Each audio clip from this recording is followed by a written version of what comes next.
let's get into the word of God. இன்றைய நாளுக்கான வேத பாடத்தின் தியானத்திற்காக நம்முடைய கவனத்தை திருப்புவோம். So we've been teaching about hospitality.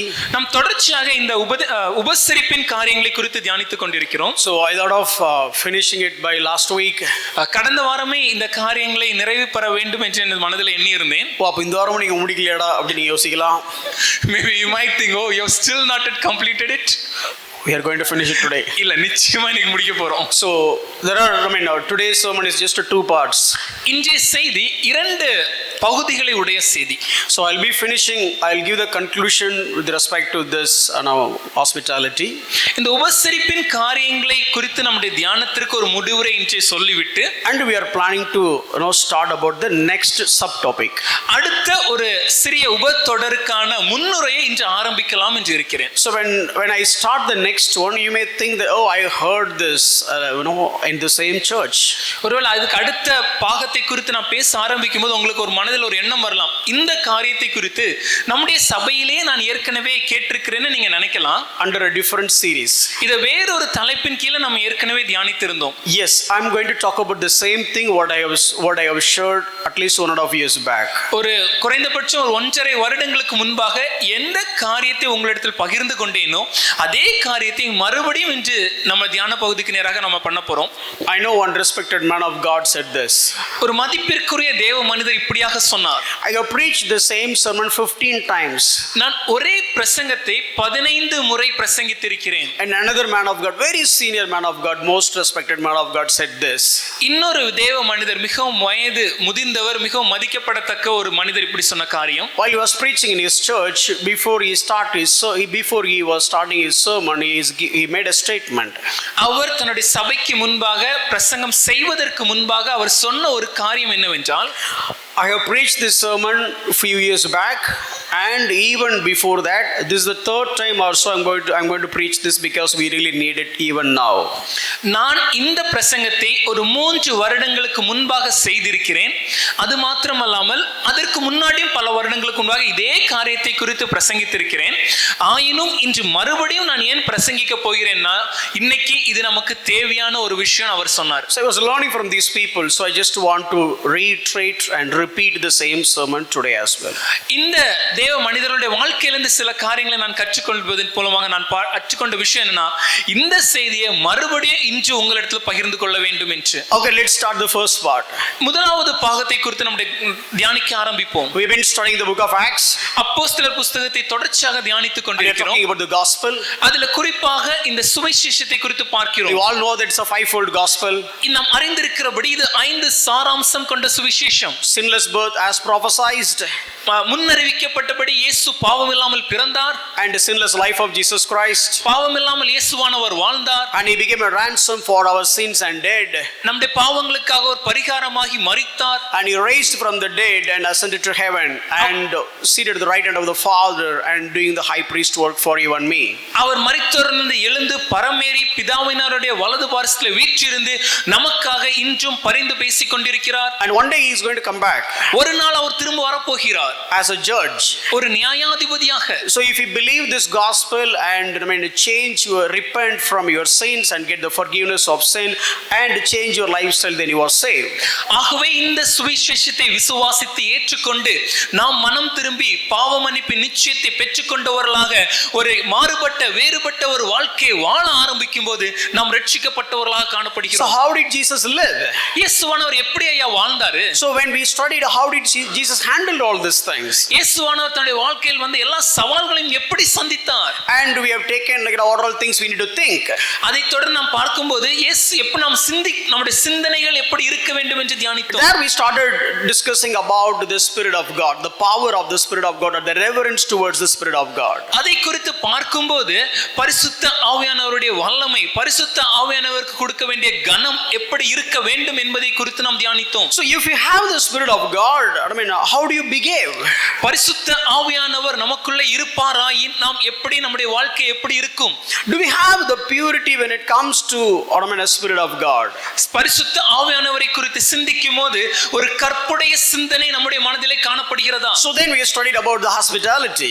அதைத் தொடர்ந்து இந்த உபசரிப்பை குறித்து தியானித்தோம். So if you have the Spirit of God, you will have the love of God. பரிசுத்த ஆவியானவர் உங்களுக்குள்ள இருப்பார்னு நீங்க சொல்றீங்கன்னா உங்களுக்குள்ள நிச்சயமா தேவ அன்பு இருக்கணும் ஐயா. How the world will know that we are the children or the disciples of Jesus Christ? இந்த உலகம் எப்படி நம்மை இயேசுவின் பிள்ளைகளாக இயேசுவின் சீடர்களாக அடையாளம் காண முடியும்? By the way you show love. நம்முடைய அன்பை நாம் காண்பிப்பதின் மூலமாகவே. So where do we show our love in an initial stage? ஆரம்பத்துல உடனடியாக நாம் எந்த இடத்தில் நம்முடைய அன்பை நம்மளால காண்பிக்க முடியும்? That is where we could see the pattern in the book of Acts that is no hospitality. நாம் அப்போஸ்தலர் புத்தகத்தில் இதை குறித்து தியானித்து பார்க்கும்போது தொடர்ச்சியாக அங்கு காணப்படும் காரியம் உபசரிப்பு. I would like to give a summary from the book of Acts and give a conclusion just to move on. இந்த அப்போஸ்தலர் புத்தகத்தை குறித்து ஒரு சுருக்கமாக ஒரு காரியங்களை சொல்லி ஒரு முடிவுரையாக ஒரு சில காரியங்களை சொல்ல விரும்புகிறேன். Look at the Greek term they have used for hospitality. இந்த உபசரிப்புக்கு பயன்படுத்தப்பட்ட கிரேக்க பதம் என்ன என்பதை Philaxenos. Philaxenos என்ற வார்த்தை. What does it mean? அதன் அர்த்தம் என்ன? Oh, show the friendly love towards the stranger. அந்நியருக்கும் நம்முடைய நெருங்கிய சிநேகிதரை எப்படி நேசிப்போமோ அதே நேசத்தை அன்பை காண்பிப்பது. Just I want to take you back towards the history of the early church. ஆதி திருச்சபையின் வரலாற்றுக்கு நேராக நம்முடைய கவனத்தை திருப்ப நினைக்கிறேன். The day of Pentecost, Pentecost தினமன்று people have got saved. ஜனங்கள் ரட்சிக்கப்பட்டனர். They filled with the Holy Spirit. பரிசுத்த ஆவியானவரால் நிரம்பி இருந்தனர். And what they have done immediately? உடனடியாக அவர்கள் என்ன செய்தாங்க? Oh, on that particular day, what are all the things that happened? We know that they spoke in tongues and all those things. அந்த நாள்ல நடந்த எல்லா காரியங்களையும் நாம் அறிவோம். அவர்கள் உடனடியாக வெவ்வேறு பாஷைகளில் பேசினார்கள். மற்ற எல்லா காரியம் நடந்ததை நாம் அறிந்திருக்கிறோம். That is that day event. ஐயா, அது அந்த நாள்ல நடந்த ஒரு நிகழ்ச்சி. But what about the successful days? ஆனா அதை தொடர்ந்து வரும் நாட்களில் என்ன காரியம் நடந்தது? What is the common practice that we could see that the people, those who are filled by the Holy Spirit? பரிசுத்த ஆவியானவரால் நிரம்பி இருந்த ஜனங்கள் மக்களின் வாழ்க்கையில் பொதுவாக காணப்படுகிற வாழ்க்கை முறை எப்படி இருந்தது? So the entire book of the book of Acts, you can see the flavor of hospitality from page to page. இந்த முழு அப்போஸ்தலர் புத்தகத்தையும் நாம் திருப்பி பார்ப்போமானால் ஒவ்வொரு பக்கத்திலும் இந்த உபசரிப்பின் சாயல் காணப்படுவதை பார்க்க முடியும். I just want to run through what all the things we have discussed so that you will understand. I'm not build a doctrine on a particular passage, but throughout the book of Acts you can see everywhere this hospitality. நாம் கற்றுக்கொண்ட சில காரியங்களை மறுபடியும் உங்களுக்கு நினைப்பூட்ட விரும்புகிறேன். ஏனென்றால் நான் சொல்கிற இந்த காரியம் ஏதோ ஒரு வேத பகுதியை எடுத்து வைத்து அந்த வேத பகுதியிலிருந்து ஒரு சத்தியத்தை உங்கள்ட்ட சொல்றேன் நீங்க நினைச்சுக்க கூடாது. இந்த முழு அப்போஸ்தலர் புத்தகத்திலும் இந்த காரியம் தான் திரும்ப திரும்ப காணப்படுகிறது. See, the moment we talk about the book of Acts, immediately we thought, okay, signs and wonders. நாம் பொதுவாகவே அப்போஸ்தலர் புத்தகம் என்று பேச ஆரம்பிக்கும் போதே நம்முடைய மனம் அற்புதங்களும் அடையாளங்களும் குறித்து எண்ணிக்கொண்டிருக்கிறது. But what is the great sign and wonder? ஆனா மிகப்பெரிய அற்புதம் மிகப்பெரிய அடையாளம் என்னையா? Showing the love unconditionally. எந்தவித பாரபட்சம் இல்லாமல் ஒரு முடிவற்ற ஒரு அன்பை காண்பிப்பதே. Irrespective of the caste, irrespective of the social status, irrespective of their finance, it is all about if you accepted Jesus Christ as Lord and Savior, and if you're part of His body, then how much love I will lavish over you because I am filled by the Holy Spirit. எந்த விதமான ஜாதி வேற்றுமை இல்லாமல், எந்த விதமான பொருளாதார வேற்றுமை இல்லாமல், எந்த விதமான சமுதாய வேற்றுமை இல்லாமல் தேவனுடைய சரீரத்தின் அங்கமாக என்னுடைய சகோதரனாகிய நீர் இருப்பதினாலே நான் தேவனுடைய அன்பை முழுமையாக உமக்கு காண்பிக்க முயற்சிக்கிறேனே, அதுதான் முக்கியம். So I just want to convince you that the truth that I'm preaching, it is there everywhere in the book of Acts. என்னுடைய உபதேசத்தின் மூலமாக நான் உங்களை கற்றுக் கொடுக்க விரும்புகிற காரியம் என்னவென்றால் இந்த பகுதி இந்த காரியமானது அப்போஸ்தலர் புத்தகம் முழுவதும் காணப்படுகிறது. Look at this. இதை நீங்க பாருங்கயா. It is like a bird's eye view over the book of Acts. ஒரு மேலான ஒரு பறவை பறப்பது போல ஒரு படமாக நாம் பார்த்தோம். அது இப்படி தான் காணப்படும். I just want to explain from page to page you can see the hospitality. ஒவ்வொரு பக்கங்களிலும் இந்த உபசரிப்பானது காணப்பட்டு கொண்டிருக்கிறது. Just travel along with me. என்னோட நீங்க பயணிப்பீங்க நம்புறேன். The second chapter, okay, they are all filled by the Holy Spirit. இரண்டாம் அதிகாரத்தில் அங்க இருந்த அனைவரும் பரிசுத்த ஆவியானவரால் நிரம்பினார்கள். You can see 120 believers together. 120 விசுவாசிகள் ஓரிடத்தில் இருந்தார்கள். So that is where the hospitality starts. அங்கதான் இந்த உபசரிப்பானது ஆரம்பிக்கிறது. And after the third, fourth, fifth and sixth and seventh and eighth, they were all together, and the 8th chapter only you can see the persecution. அதைத் தொடர்ந்து 3ஆம் அதிகாரம் 4ஆம் அதிகாரம் 5 6 7 அதிகாரங்களை பார்க்கும்போது இந்த அனைத்து விசுவாசிகளும் ஒரு மனதாய் ஓரிடத்தில் இருந்தார்கள் என்று நாம் பார்க்கிறோம்.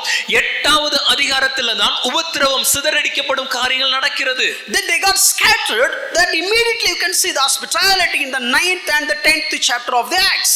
உடனடியாக அந்த சிதறடிக்கப்படும் காரியம் வந்த உடனேயே 9 10 அப்போஸ்தலர் அதிகாரங்களை பார்க்கும்போது அங்கும் இந்த உபசரிப்பு எப்படி நடந்தது என்பதை நாம் வாசிக்கிறோம். The Simon Tanner accepted Peter, and Peter saw the vision in this upper room. அந்த சீமோன் என்பவன் தோல் 17 சீமோன் என்பவன் தேவனை ஏற்றுக்கொண்ட போது இந்த பேதுரு அந்த சீமோனை வீட்டை குறித்து தான் ஒரு தரிசனத்தை கண்டார். So how many chapters we have covered? ஐயா எத்தனை அதிகாரங்கள் பார்த்து விட்டோம்? How many chapters? Shabba. சத்தமா சொல்லுங்களேன், எத்தனை பேர் சாப்டர் பார்த்திருக்கோம்? 10 chapters, right? So 2 to 10 it's covered. இரண்டாம் அதிகாரத்திலிருந்து 10ஆம் அதிகாரம் வரைக்கும் நாம் பார்த்து விட்டோம். The 11th chapter is a replica of what happened in the 10th chapter. 11ஆம் அதிகாரத்தை பார்ப்போமானால் 10ஆம் அதிகாரத்தில் என்ன நடந்தது என்பதின் ஒரு நிழலாட்டமாக காணப்படுகிறது. No, it's repeating of the 10th chapter. 10ஆம் அதிகாரத்தை மறுபடியும் அந்த இடத்துல பேதுரு சொல்வதை வாசிக்கிறோம். So in the 11th chapter, 11th chapter is a repetition, and the 12th chapter you can see again the hospitality in the home of Mary. 12ஆம் அதிகாரத்தை பார்க்கும்போது மரியாளின் வீட்டிலே இந்த உபசரிப்பானது எப்படி காணப்பட்டது என்பதை நாம் தியானிக்கிறோம். And 13 14 is travel, and the 15th is also you can see the hospitality among the Jerusalem believers. 13 16ஆம் அதிகாரங்களை பார்க்கும்போது அங்கே அவர்கள் பயணம் ஒவ்வொரு இடத்திற்கும் பயணப்பட்டு போகிறதை பார்க்கிறோம். அதைத் தொடர்ந்து எருசலேம்ல விசுவாசிகளின் அவர்கள் வீட்டில் எப்படி இந்த உபசரிப்பு நடந்தது என்பதை தியானித்தோம். When Paul and Barnabas came here to Jerusalem, how people welcomed them and how they have treated them, that is there in Acts 15, during the meeting along with the leaders in Acts 15. பவுலும் பர்னபாவும் எருசலேம் பட்டணத்திற்கு வரும்போது அங்கிருந்த அனைத்து விசுவாசிகளும் பவுலையும் பர்னபாவையும் சந்தோஷமாக ஏற்றுக்கொண்டு அவர்களை உபசரித்த காரியத்தை அப்போஸ்தலர் 15ஆம் அதிகாரத்திலே நாம் தியானிக்கிறோம்.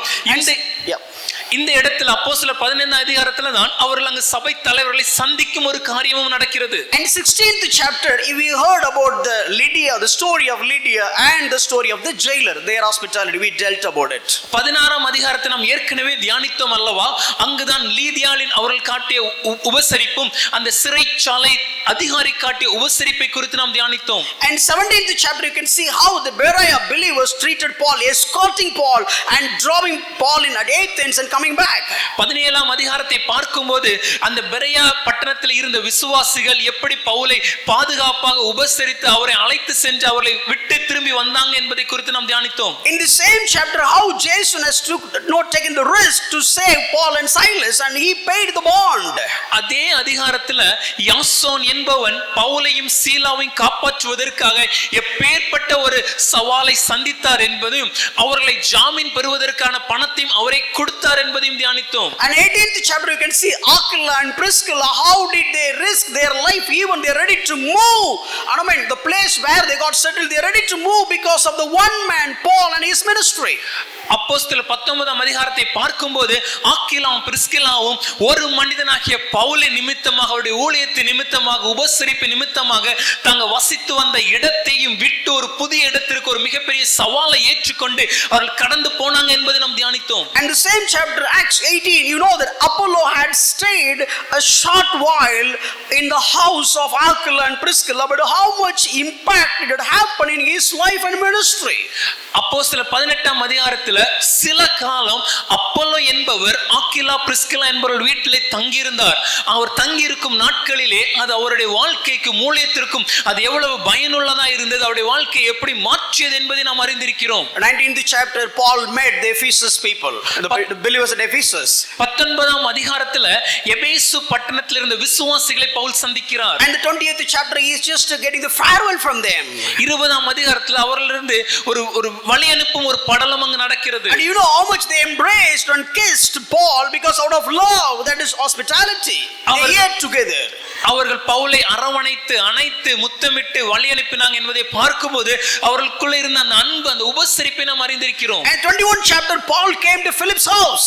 21ஆம் அதிகாரத்துல பவுல் பிலிப்புவின் வீட்டுக்கு வருகிறார். Oh, the Philip who was working along with Stephen, and this Paul who was killed, or who was in charge of killing of this martyrdom of Stephen. ஐயா, இந்த பிலிப்பு யார் என்று பார்ப்போமேயாயின் இந்த பிலிப்பும் ஸ்தேவானும் இணைந்து பயணம் செய்தாங்க, இணைந்து ஊழியம் செய்தாங்க என்பதை நாம் அறிந்திருக்கிறோம். எந்த ஸ்தேவானை பவுல் கொலை செய்தாரோ அதே ஸ்தேவானுடைய நண்பனாகிய பிலிப்புவின் வீட்டிற்கு இப்பொழுது பவுல் வருகிறார். So now in the same Acts chapter 21, you can read that Mnason, he traveled all the way from Caesarea to Jerusalem to just do the hospitality for this man Paul. He was an old man, but he was ready to serve Paul hospitality. அதே அப்போஸ்தலர் 21ஆம் அதிகாரத்துல மினோசோன் என்பவன் பவுலோடு வந்து செசரா பட்டணத்தில் இருந்து எருசலேம் வரைக்கும் பிரயாணப்பட்டு வந்து பவுலை உபசரித்தார் என்று நாம் பார்த்தோமே. வயசானவர் தானுங்க, ஆனா வயசான காலத்துல கூட முதியவராக இருந்தபோது அவருக்குள் காணப்பட்ட உபசரிப்பு எப்படி இருந்தது? Look at the same 21 chapter, when Paul was, when the ship was on its, stayed for a particular port, the port of Tyre, to just unload the cargo, but still these people came out, and there you can see how the people do the hospitality for Paul for 7 days, and while they were leaving, they are weeping, embracing, kissing and praying on the boat. Pavul பிரயாணப்படும் போது அவர் பிரயாணப்பட்ட அந்த கப்பல் தீரு துறைமுக பட்டணத்தில் ஒதுங்கி இருந்த போது 7 நாட்கள் அங்கிருந்த விசுவாசிகள் பவுலை எப்படி உபசரித்து பார்த்து கொண்டார்கள் என்பதையும், அங்கிருந்து பவுல் கிளம்பும் போது அவர்கள் அந்த பட்டணத்திற்கு துறைமுகத்திற்கு வந்து அவர்கள் பவுலை அரவணைத்து கெட்டிப்பிடித்து முத்தமிட்டு ஜெபித்து வழி அனுப்பினார்கள் என்பதை நாம் பார்த்தோமே. உபசரிப்பு. After 2 years approximately, Paul was just on travel and in prison and so on. அடுத்த 2 வருடங்களாக பவுல் தொடர்ச்சியாக சிறைச்சாலையும் பயணங்களுமாக அவருடைய வாழ்க்கை காணப்பட்டது. And one trial for his case, and just to keep on, these things are going on. அவருடைய வழக்கு விசாரணை நடந்து அப்படியாக காரியம் செஞ்சு கொண்டிருந்தது. And 28th chapter, he came as a prisoner. There you can see people are coming and encouraging Paul. 28வது அதிகாரத்துல ஒரு அரசு கைதியாக பவுல் காணப்படும் போது கூட ஜனங்கள் வந்து பவுலை ஊக்கப்படுத்தினாங்க என்பதை நாம் பார்க்கிறோம். They traveled a long way to come encourage Paul. அநேக தூரம் பிரயாணம் பண்ணி வந்து பவுலை அவர்கள் உற்சாகப்படுத்தினாங்க. And finally, கடைசியாக the last chapter of the book of Acts, அப்போஸ்தலர் புத்தகத்தின் கடைசி அதிகாரத்திலே, and the last part of the verse, and the last part of that chapter, அந்த அதிகாரத்தின் கடைசி பகுதியை பார்க்கும்போது Paul as a prisoner, ஒரு கைதியாக பவுல் இருந்தபோதும் கூட he welcomed all. அவர் வந்த அனைவரையும் வரவேற்று, He was living with his own money. தன்னுடைய சொந்த பணத்தினாலேயே Still he was doing the hospitality and preaching the kingdom news. தன் சொந்த பணத்திலே அவர் வாழ்க்கை வாழ்ந்து கொண்டிருந்த போது கூட அவர் உபசரித்து அனைவரையும் ஏற்றுக்கொண்டு சுவிசேஷத்தை அவரிடத்தில் பிரசங்கித்தார். How many of you really get convicted because of the series of hospitality? இந்த உபசரிப்பின் இந்த பிரசங்கத்தை கேட்கும்போது எத்தனை பேர் உண்மையா உங்க இருதயத்துல உணர்த்தப்பட்டீங்க? இப்படி தூக்குனீங்கன்னா அது உண்மை கிடையாது. அட்லீஸ்ட் இப்படி தூக்குனீங்கன்னா ஏதோ செஞ்சிருக்கீங்கன்னு அர்த்தம். Hallelujah. Let me tell you, the entire book of Acts, I don't know how many of you have seen this pattern earlier, but let me tell you, for me, this is an eye-opener. இந்த ஒரு காரியத்தை இதற்கு முன்பாக அப்போஸ்தலரின் எல்லா அதிகாரங்களிலும் காணப்படுகிறது என்பதை எத்தனை பேர் பார்த்தீங்கன்னு எனக்கு தெரியல. ஆனா என்ன பொறுத்தவரைக்கும் எனக்கு இது ஒரு புதிய ஒரு வெளிச்சமாக, புதிய ஒரு காரியத்தை நான் கற்றுக்கொண்டேன். Literally, it was pretty new for me. எனக்கு இது முற்றிலும் புதிதாக இருந்தது. I was wondering. நான் ஆச்சரியப்பட்டேன். In fact, we have started to discuss this in our fasting prayer. இதை நாங்க நம்ம சபையோட உபவாச ஜெபத்துல ஒரு டிஸ்கஷனாக ஆரம்பித்தது. I just thought one thought, one inspiration from the Holy Spirit about the hospitality. Then I started studying. I was wondering, wow, this much we have missed these many days. இந்த ஒரு காரியத்தை உபவாச ஜெபத்துல நம்ம பேசிக் கொண்டிருந்த போது அப்பொழுது ஆவியானவர் ஒரு வெளிச்சமாக இந்த காரியத்தை ஒரு வசனத்தை புரிந்து கொள்ள உதவி செய்தார். அதை தொடர்ந்து மற்ற எல்லா காரியங்களையும் படிக்கும் போது இவ்வளவு இருக்கிறதா என்று நான் ஆச்சரியப்பட்டேன். We missed. ஐயா நம்ம தவறு விட்டுட்டோம். We looked at all the wonders. அற்புதங்களை பார்க்கிறோம். But this is a great wonder. ஆனா அதை விட மிகப்பெரிய அற்புதம் இது. Without love you cannot do this. அன்பு இல்லாம இதை உங்களால செய்ய முடியாது. If you are a disciple of Jesus Christ, then you will have love. நீங்கள் இயேசு கிறிஸ்துவின் சீஷரா இருப்பீர்கள் என்றால் உங்களுக்குள்ளாக அன்பு இருக்க வேண்டும். If you have the Spirit of God in you, then the love of God is poured in you. Where is that love? பரிசுத்த ஆவியானவர் உங்களுக்குள்ள இருப்பாரே ஆயின் தேவனுடைய அன்பு உங்களுக்குள்ளே ஊற்றப்பட்டிருக்க வேண்டும். அந்த அன்பு எங்கயா? It is easy to speaking in tongues and doing the miracles and wonders, but what about this? ஐயா அந்நிய பாஷைகளை பேசுவதையும் அற்புதங்களை செய்வதையும் அடையாளங்களையும் காண்பிப்பதும் மிகவும் எளிது. ஆனா இந்த அன்பின் உபசரிப்பு எங்கே போய்விட்டது? Look at the quality of the overseer. ஐயா ஒரு டீக்கனுக்கு இருக்க வேண்டிய ஒரு குவாலிட்டி, ஒரு பிஷப்புக்கு இருக்க வேண்டிய தகுதியை பாருங்க. Must be hospitable. அவர் உபசரிப்புள்ளவராய் காணப்பட வேண்டும். 1 Timothy 3:2. 1 தீமோத்தேயு 2:2 வசனம். And look at the quality of the elder. ஒரு சபையினுடைய மூப்பருக்கு இருக்க வேண்டிய தகுதி என்ன? Must be a lover of hospitality. ஐயா இந்த உபசரிப்பை செய்ய உற்சாகமுடையவராய் காணப்பட வேண்டும். Are we doing that hospitality? இந்த உபசரிப்பு இன்னைக்கு நம்ம வாழ்க்கையில் இருக்கிறதா? So if you're doing hospitality, then what will you get? இந்த உபசரிப்பை நீங்க செஞ்சீங்கன்னா அதனுடைய பலன்கள் என்ன? So basically why I'm talking about the rewards, I'm just trying to encourage you so that you'll understand the importance of this hospitality. ஏன் இந்த உபசரிப்பின் பலன்களை குறித்து நான் சொல்றேன்னா அதை சொல்லும்போது அது உங்களை உற்சாகப்படுத்தவும் இந்த உபசரிப்பின் முக்கியத்தை நீங்கள் அறிந்து கொள்ளவும் அது பிரயோஜனமா இருக்கும். Look at, if you read 1 Peter chapter 4:9, 1 பேதுரு 4:9 படிச்சு பாத்தீங்கன்னா, so hospitality to one another without grumbling. நாம் 1 பேதுரு 4:9 பார்க்கும்போது முறுமுறுப்பில்லாமல் ஒருவரை ஒருவர் உபசரியுங்கள் என்று வேதம் சொல்கிறது. So when you do the hospitality, you need to do without grumbling. ஐயா நாம் ஒருவரை ஒருவர் உபசரிக்கும் போது முறுமுறுப்பில்லாமல் ஒருவரை உபசரிக்க வேண்டும். So what do you mean by that grumbling? அப்போ முறுமுறுப்பில்லாமல்னா அர்த்தம் என்ன sir? Are we doing because of love or are we doing because of compulsion? இந்த உபசரிப்பை அன்பின் நிமித்தமாக நாம் செய்கிறோமா இல்ல கட்டாயத்தின் நிமித்தமாக நாம் செய்கிறோமா? Look at the verse in Proverbs. நீதிமொழிகளில் ஒரு வசனத்தை பாருங்க.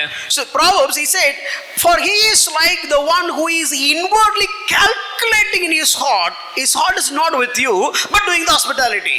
அவன் இருதயத்தின் நினைவு எப்படியோ அப்படியே அவன் இருக்கிறான். அவன் இருதயம் அவனோட இராது, ஆனால் உபசரிப்பு செய்ய முயற்சிக்கிறான். But I like the English translation. அதோட ஆங்கில மொழிபெயர்ப்பு மிக அழகாக இருக்கிறது. He is the one who is inwardly calculating. அது எப்படி சொல்லுது ஆங்கிலத்துல? மனசுக்குள்ள எப்பொழுதும் ஒரு கால்குலேட் பண்ணி கணக்கிட்டு ஐயா இதை செய்யலாமா செய்யணும் ஒரு கணக்கு போட்டுக்கிட்டே இருக்கிறது. See, imagine the most popular preacher you like in your mind. ஒரு சின்ன ஒரு உதாரணமா நீங்க வச்சுக்கோங்களேன். உங்க மனசுல உங்களுக்கு மிகவும் பிடித்த ரொம்ப பிரபலமான ஒரு தேவ மனுஷரை ஒரு பிரசங்கரை நினைச்சுக்கோங்க. Imagine, did you imagine that? One person, just one person. யாராவது ஒரு like a great so-called man of God in your mind. மிகவும் பிரபலமான இல்ல மிகவும் பெரிய ஒரு தேவ மனுஷன் அழைக்கப்படுற ஒரு தேவ மனுஷனை ஒரு பிரசங்கரை உங்க மனசுல ஞாபகப்படுத்திக் கொள்ளுங்களேன். And that person is coming to your home. இப்போ அந்த தேவ மனிதர் உங்க வீட்டுக்கு வருகிறார். Just imagine the hospitality level, how much you serve him, how much loving heart you poured out, and how many dishes you do, and how you just prepare the bedroom and the restrooms and so on and everything. Just imagine all the things that you do. இப்போ அவர் நம்ம வீட்டுக்கு வந்து அவரை எப்படி கவனிப்போம் கொஞ்சம் கற்பனையை யோசிச்சு பாருங்களேன். என்னெல்லாம் காரியங்களை தயார் செய்வோம், நம்ம வீட்டை எப்படி தயார்படுத்துவோம், என்னென்ன விதவிதமான உணவுகளை அவருக்காக ஆயத்தப்படுத்துவோம், அவர் தங்கி இருக்கக்கூடிய அறை எப்படி சுத்தம் செய்வோம், அவருக்கான அந்த அந்த குளியலறை அவருடைய ரெஸ்ட் ரூம் எல்லாத்தையும் நம்ம எப்படி ரெடி பண்ணுவோம், இதெல்லாம் கொஞ்சம் கற்பனையா யோசிச்சு பாருங்க. Now, இப்போ a least brother from the church, சபையில் இருக்கக்கூடிய ஒரு சாதாரண ஒரு சகோதரர், the believer who has got saved yesterday, நேற்றுதான் ரட்சிக்கப்பட்ட ஒரு சகோதரர், you never knew him properly. அவர் உங்களுக்கு அதிகமாலாம் தெரியாது. If that person comes to your home, அவர் உங்க வீட்டுக்கு இன்னைக்கு வராருன்னா how do you do the hospitality? எப்படி உபசரிப்பீங்க? சரி, அப்படி வேண்டாம், சிம்பிளா வச்சுக்கலாம். உங்க மாமியார் வராங்க. Let's make it very simple. If your mother-in-law is coming to your home, A great man of God is coming and great மாமியார் is also coming. ஒரு மிகப்பெரிய தேவனுடைய மனிதர் உங்க வீட்டுக்கு வருகிறாங்க, உங்களுடைய மிகப்பெரிய மாமியாரும் உங்க வீட்டுக்கு வராங்க. மிகப்பெரிய மாமியார், பெரிய மாமியார், நல்ல மாமியார் வராங்க வீட்டுக்கு. A good mother-in-law is also coming to your home. Good mother-in-law, okay. So now how do you treat both? இப்போ இந்த இருவரையும் நீங்க எப்படி பாப்பீங்க? See, always we have a mind of calculation. நம்ம மனசுக்குள்ள எப்பவுமே ஒரு கணக்கு ஓடிக்கொண்டே இருக்கும்ல. See, there are people comes, you will go for a non-vegetarian. ஒரு சிலர் நம்ம வீட்டுக்கு வந்தா உடனடியாக என்ன பண்ணுவோம், ஒரு நல்ல ஒரு அசைவ உணவு தயார் செய்வோம். And in non-vegetarian you have so many varieties. அந்த அசைவ உணவிலே பல விதவிதமான உணவுகள். And you will try your best recipe on that particular day. அன்னைக்கு தான் நம்மளால தெரிந்த மிக சிறந்த ஒரு உணவு முறைய ரெசிபி அன்னைக்கு தான் ட்ரை பண்ணி பார்ப்போம். If somebody is coming, ஆனா யாரோ ஒருத்தர் வந்தாங்கன்னா ஒரே குழம்பு வச்சிரலாம்ப்பா, நேரம் இல்லல்ல. Let's make it one curry, one pot dish so that we don't have time. What do you mean by that?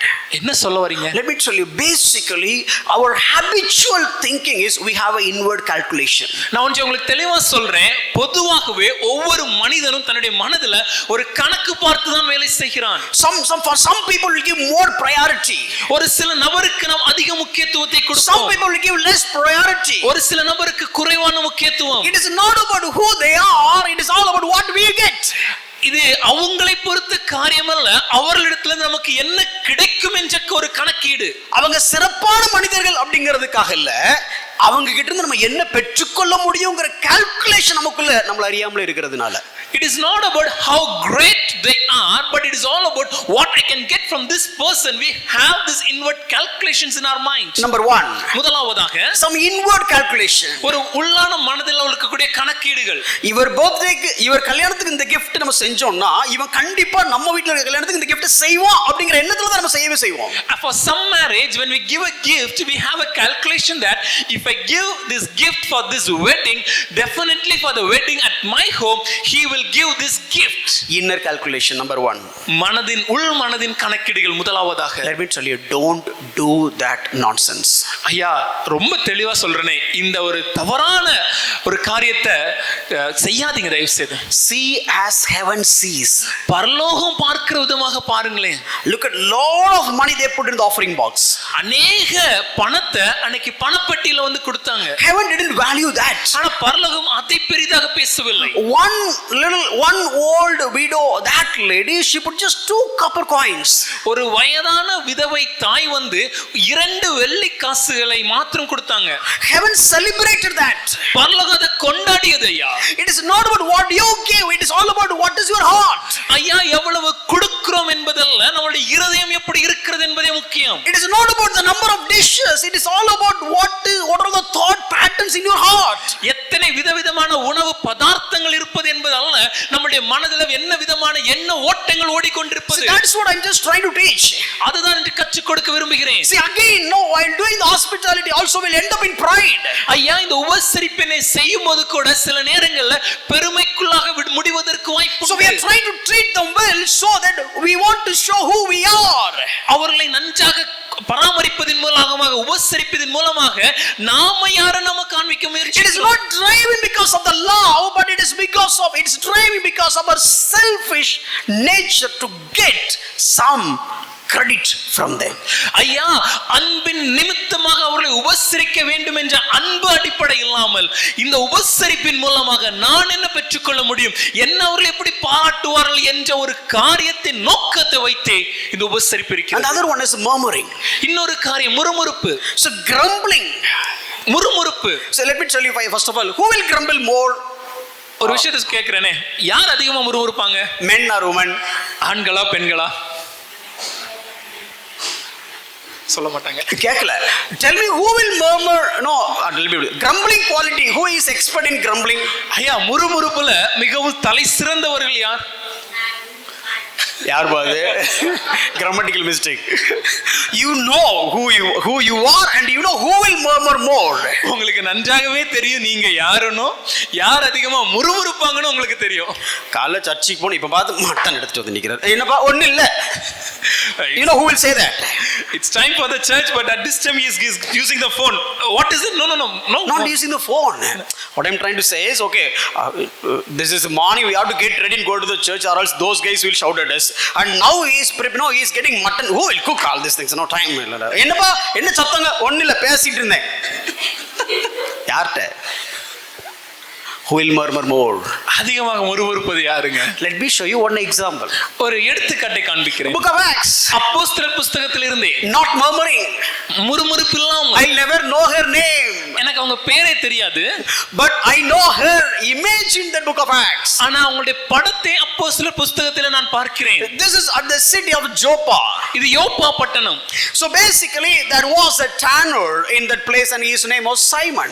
அந்த யோப்பா பட்டணத்துல தோல் பதனடிக்கிற ஒரு மனிதன் இருந்தார். அவருடைய பெயர் சீமோன். So basically Jewish people will not stay at the home of tanner because they hate the thing, they hate their business. பொதுவாகவே யூத ஜனங்கள் ஒரு தோல் பதனடிக்கிற ஒரு மனிதனுடைய வீட்டில் தங்க மாட்டாங்க. ஏன்னா இந்த யூதர்களை பொறுத்த மட்டும் இந்த தோல் பதனடிக்கிற இந்த தொழிலானது அருவருக்கத்தக்க ஒரு தொழில். They hate that community. அவர்கள் அதனால இந்த பிரிவை சேர்ந்த எல்லா ஜனங்களையும் அவங்க வெறுப்பாங்க. But here God is working on Peter's life. ஆனா இங்க தேவன் பேதுருவின் வாழ்க்கையில் வேலை செய்ய ஆரம்பிக்கிறார். This guy was a strong Jew.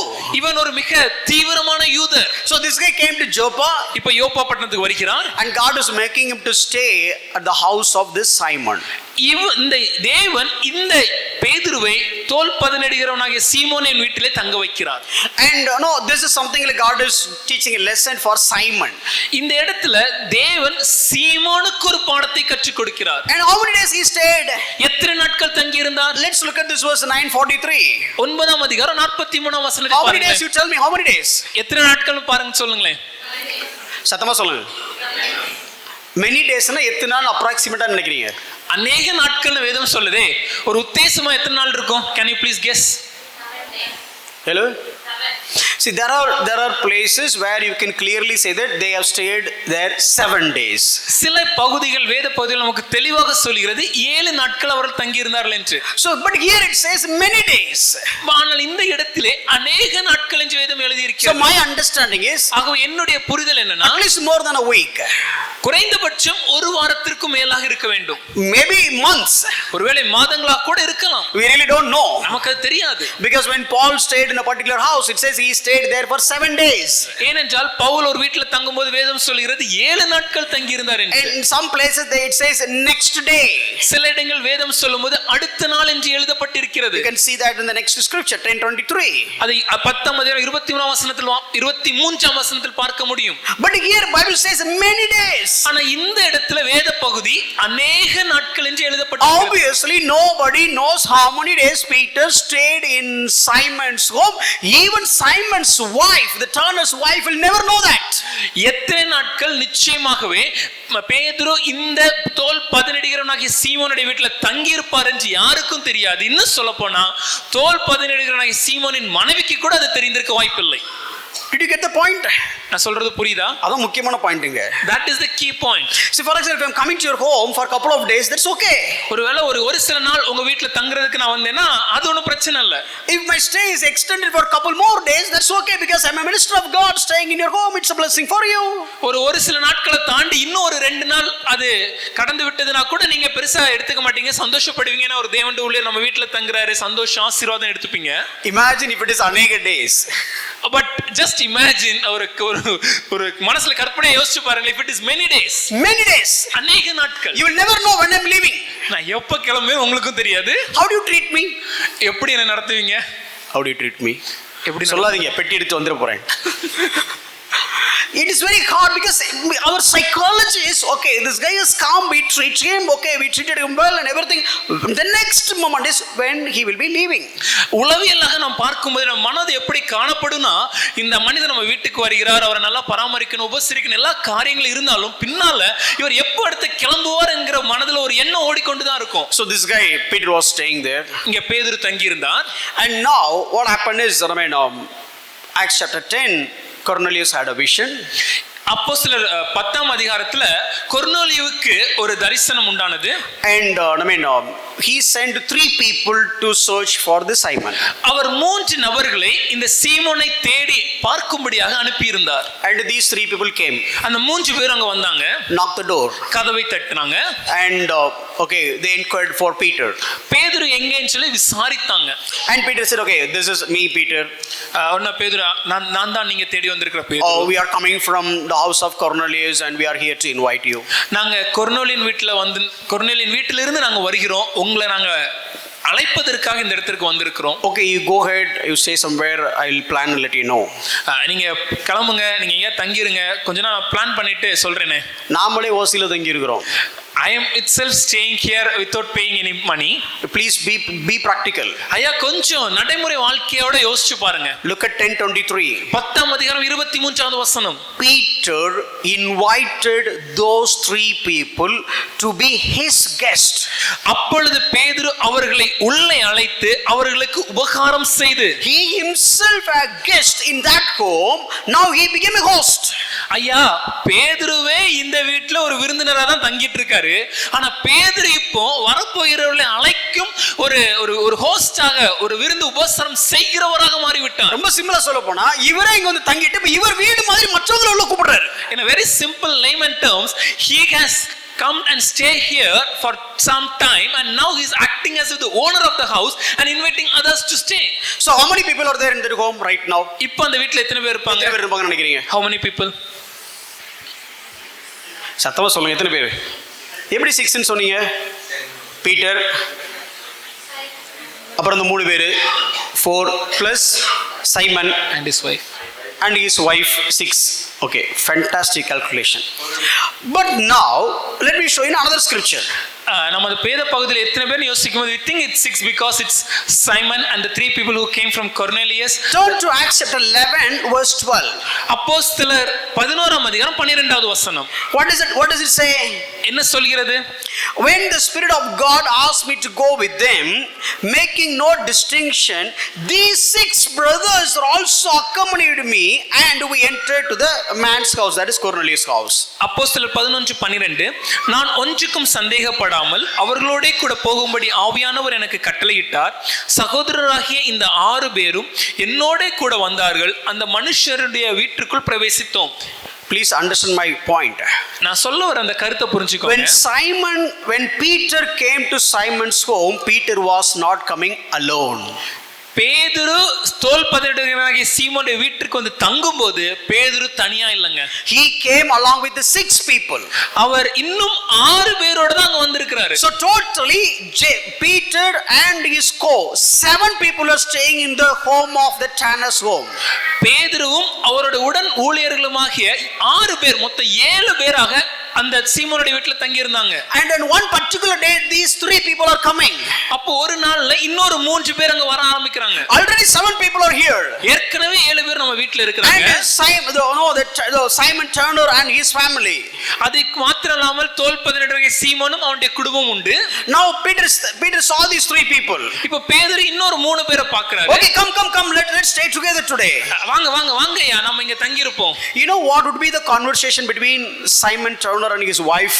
அந்த தோல் பதனிடுகிற சீமோனுக்கும் அவனுடைய மனைவிக்கும் உள்ள நடந்த உரையாடல் கொஞ்சம் யோசிச்சு பாருங்களேன். If it is happening today, இன்னைக்கு நடந்துச்சுனா, we asked him to stay, he came with the 6 already, now he simply asked them to stay. How come pa? நாம இவரை தங்க சொன்னோம், இவரே இன்னொரு 6 பேரை கூட்டு வந்தாரு, இப்போ என்னன்னா இன்னொரு 3 பேர் வேற. எப்படிப்பா? He should have considered us, right? நம்மள்ட்ட அவர் கேட்டிருக்கணும்ல. See, this guy is staying here along with the 6 people for so many days. இந்த மனுஷனே 6 பேரோட இங்க ரொம்ப நாள் தங்கிட்டு இருக்காரு. Every day make the breakfast, lunch, dinner, and even many times non-veg. ஒவ்வொரு நாளும் காலையில உணவு, மதிய உணவு, ராத்திரி உணவு, நான்வெஜ் வேற செய்யணும். Who will cook? யாரு சமைப்பா? And now he is bringing all the other people. At least you should ask us, right? இப்போ இன்னொரு 3 பேர் வேற கேட்கவே செஞ்சிருக்கணும்ல. Who will take care of it? யாரு கேர் உங்களை பாத்துப்பா? And how will manage the monthly expenses? எப்படி நம்ம மாதாந்திர செலவெல்லாம் பாத்துக்கிறது? We need to go to work, we need to take care of our family, we do our own responsibility, our privacy, our time, our private time, it's all gone. நமக்கு வேலை இருக்கு, நமக்கு குடும்பம் இருக்கு, நமக்கு குழந்தைங்க இருக்காங்க, நமக்குள்ள நேரம் இல்ல, இப்படி எல்லாத்தையும் போச்சே இப்போ. அவங்க அப்படி கேட்டிருக்க மாட்டாங்கன்னு நினைக்கிறேன். I believe that woman would not have asked such a thing. That is why Peter didn't even have a second thought. He simply invited them and asked them to stay. At that point of time, you know how many people approximately? At least 11 people are staying in one house.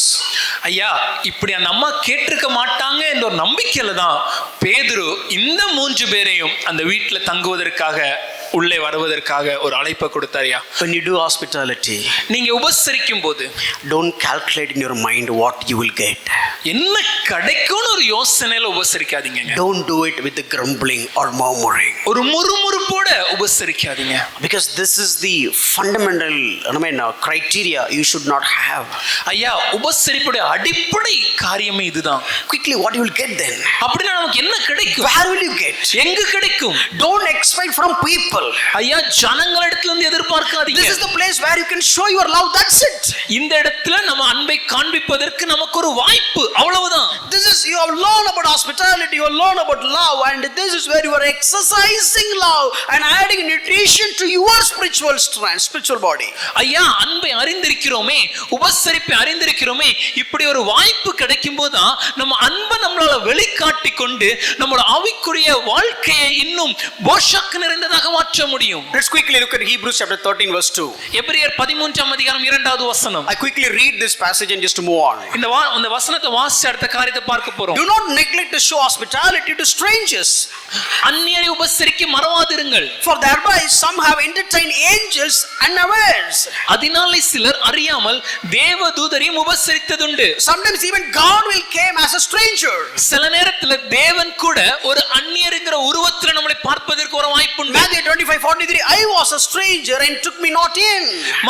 மத்தேயு 25ஆம் அதிகாரம் 43ஆம் வசனத்தில் பார்க்கும்போது, நான் அந்நியராய் இருந்தேன், நீங்கள் என்னை உள்ளே வரவேற்றீர்களே. And look at the life of Abraham. ஆபிரகாமுடைய வாழ்க்கையை பாருங்க. If you read Genesis 18:1-8, ஆதியாகமம் 18ஆம் அதிகாரம் 1 முதல் 8 வசனங்கள். he was simply invited the strangers. அந்த அந்நியரை அவர் உடனடியாக வீட்டுக்குள்ள வரவேற்றார். He never knew who are they. அவங்க யாருன்னு ஆபிரகாமுக்கு தெரியாது. But he just invited the strangers. Then later point of time he understood that he is God. அவர்கள் வரவேற்று உபசரித்த பின்பாக ஆபிரகாம் அறிந்து கொண்டார் அது தேவன் என்று. It's a pre-incarnation of God. முன்னோட்டமாக பழைய ஏற்பாட்டில் ஒரு நிழலாட்டமாக கிறிஸ்துவானவரை அவர் பார்க்கிறார். He thought he is inviting guest. Abraham என்ன நினைச்சாரு? ஒரு விருந்தினரை நம்ம வரவேற்கிறோம். He thought he is treating a stranger. அவருடைய நினைப்பு என்னன்னா, ஒரு வழிபோக்கர் வராங்க, அவங்களை நம்ம உபசரிக்கிறோம். But look at what blessings he has got. ஆனால் அவர் பெற்றுக்கொண்ட ஆசீர்வாதம் என்னன்னு பாருங்க. That is where the promise has been confirmed and God said, by the next year, by this time you will have a son. இந்த இடத்திலே தான் உடன்படிக்கையானதை தேவன் மறுபடியும் ஆபிரகாமுக்கு நினைப்பூட்டி, அடுத்த வருடம் இந்த நேரத்தில் உனக்கு ஒரு குழந்தை உண்டு என்ற வாக்குத்தத்தத்தை மறுபடியும் சொல்கிறார். I don't know, Sarah would have cooked for so many people, but this particular time, unknowingly, they have treated the strangers as their guest. Now got the greatest ever blessing. She would have waited for so many years. இதற்கு முன்பாக சாரால் அநேக பேருக்கு அநேக நாட்களுக்கு சமையல் செய்து உபசரித்து இருக்கலாம்.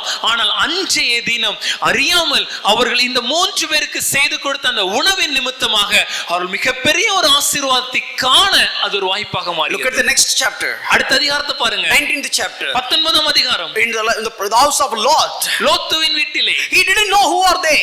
லோத்துக்கு இந்த 2 பேர் யாரும் தெரியாது. The entire city is going to be vanished. இந்த முழு பட்டணமும் அழிக்கப்பட போகிறது. The entire city is going to be burned. இந்த முழு பட்டணமும் சுட்டெரிக்கப்பட What போகிறது. good Lot has done? லோத்து என்னையா செய்தான்? He simply welcomed these men. இந்த இருவரையும் லோத்து வரவேற்றான். Welcomed these people as he didn't know that these are the angels, but he welcomed them. ஐயா இவங்க தேவதூதர்கள்லாம் லோத்துக்கு தெரியாது.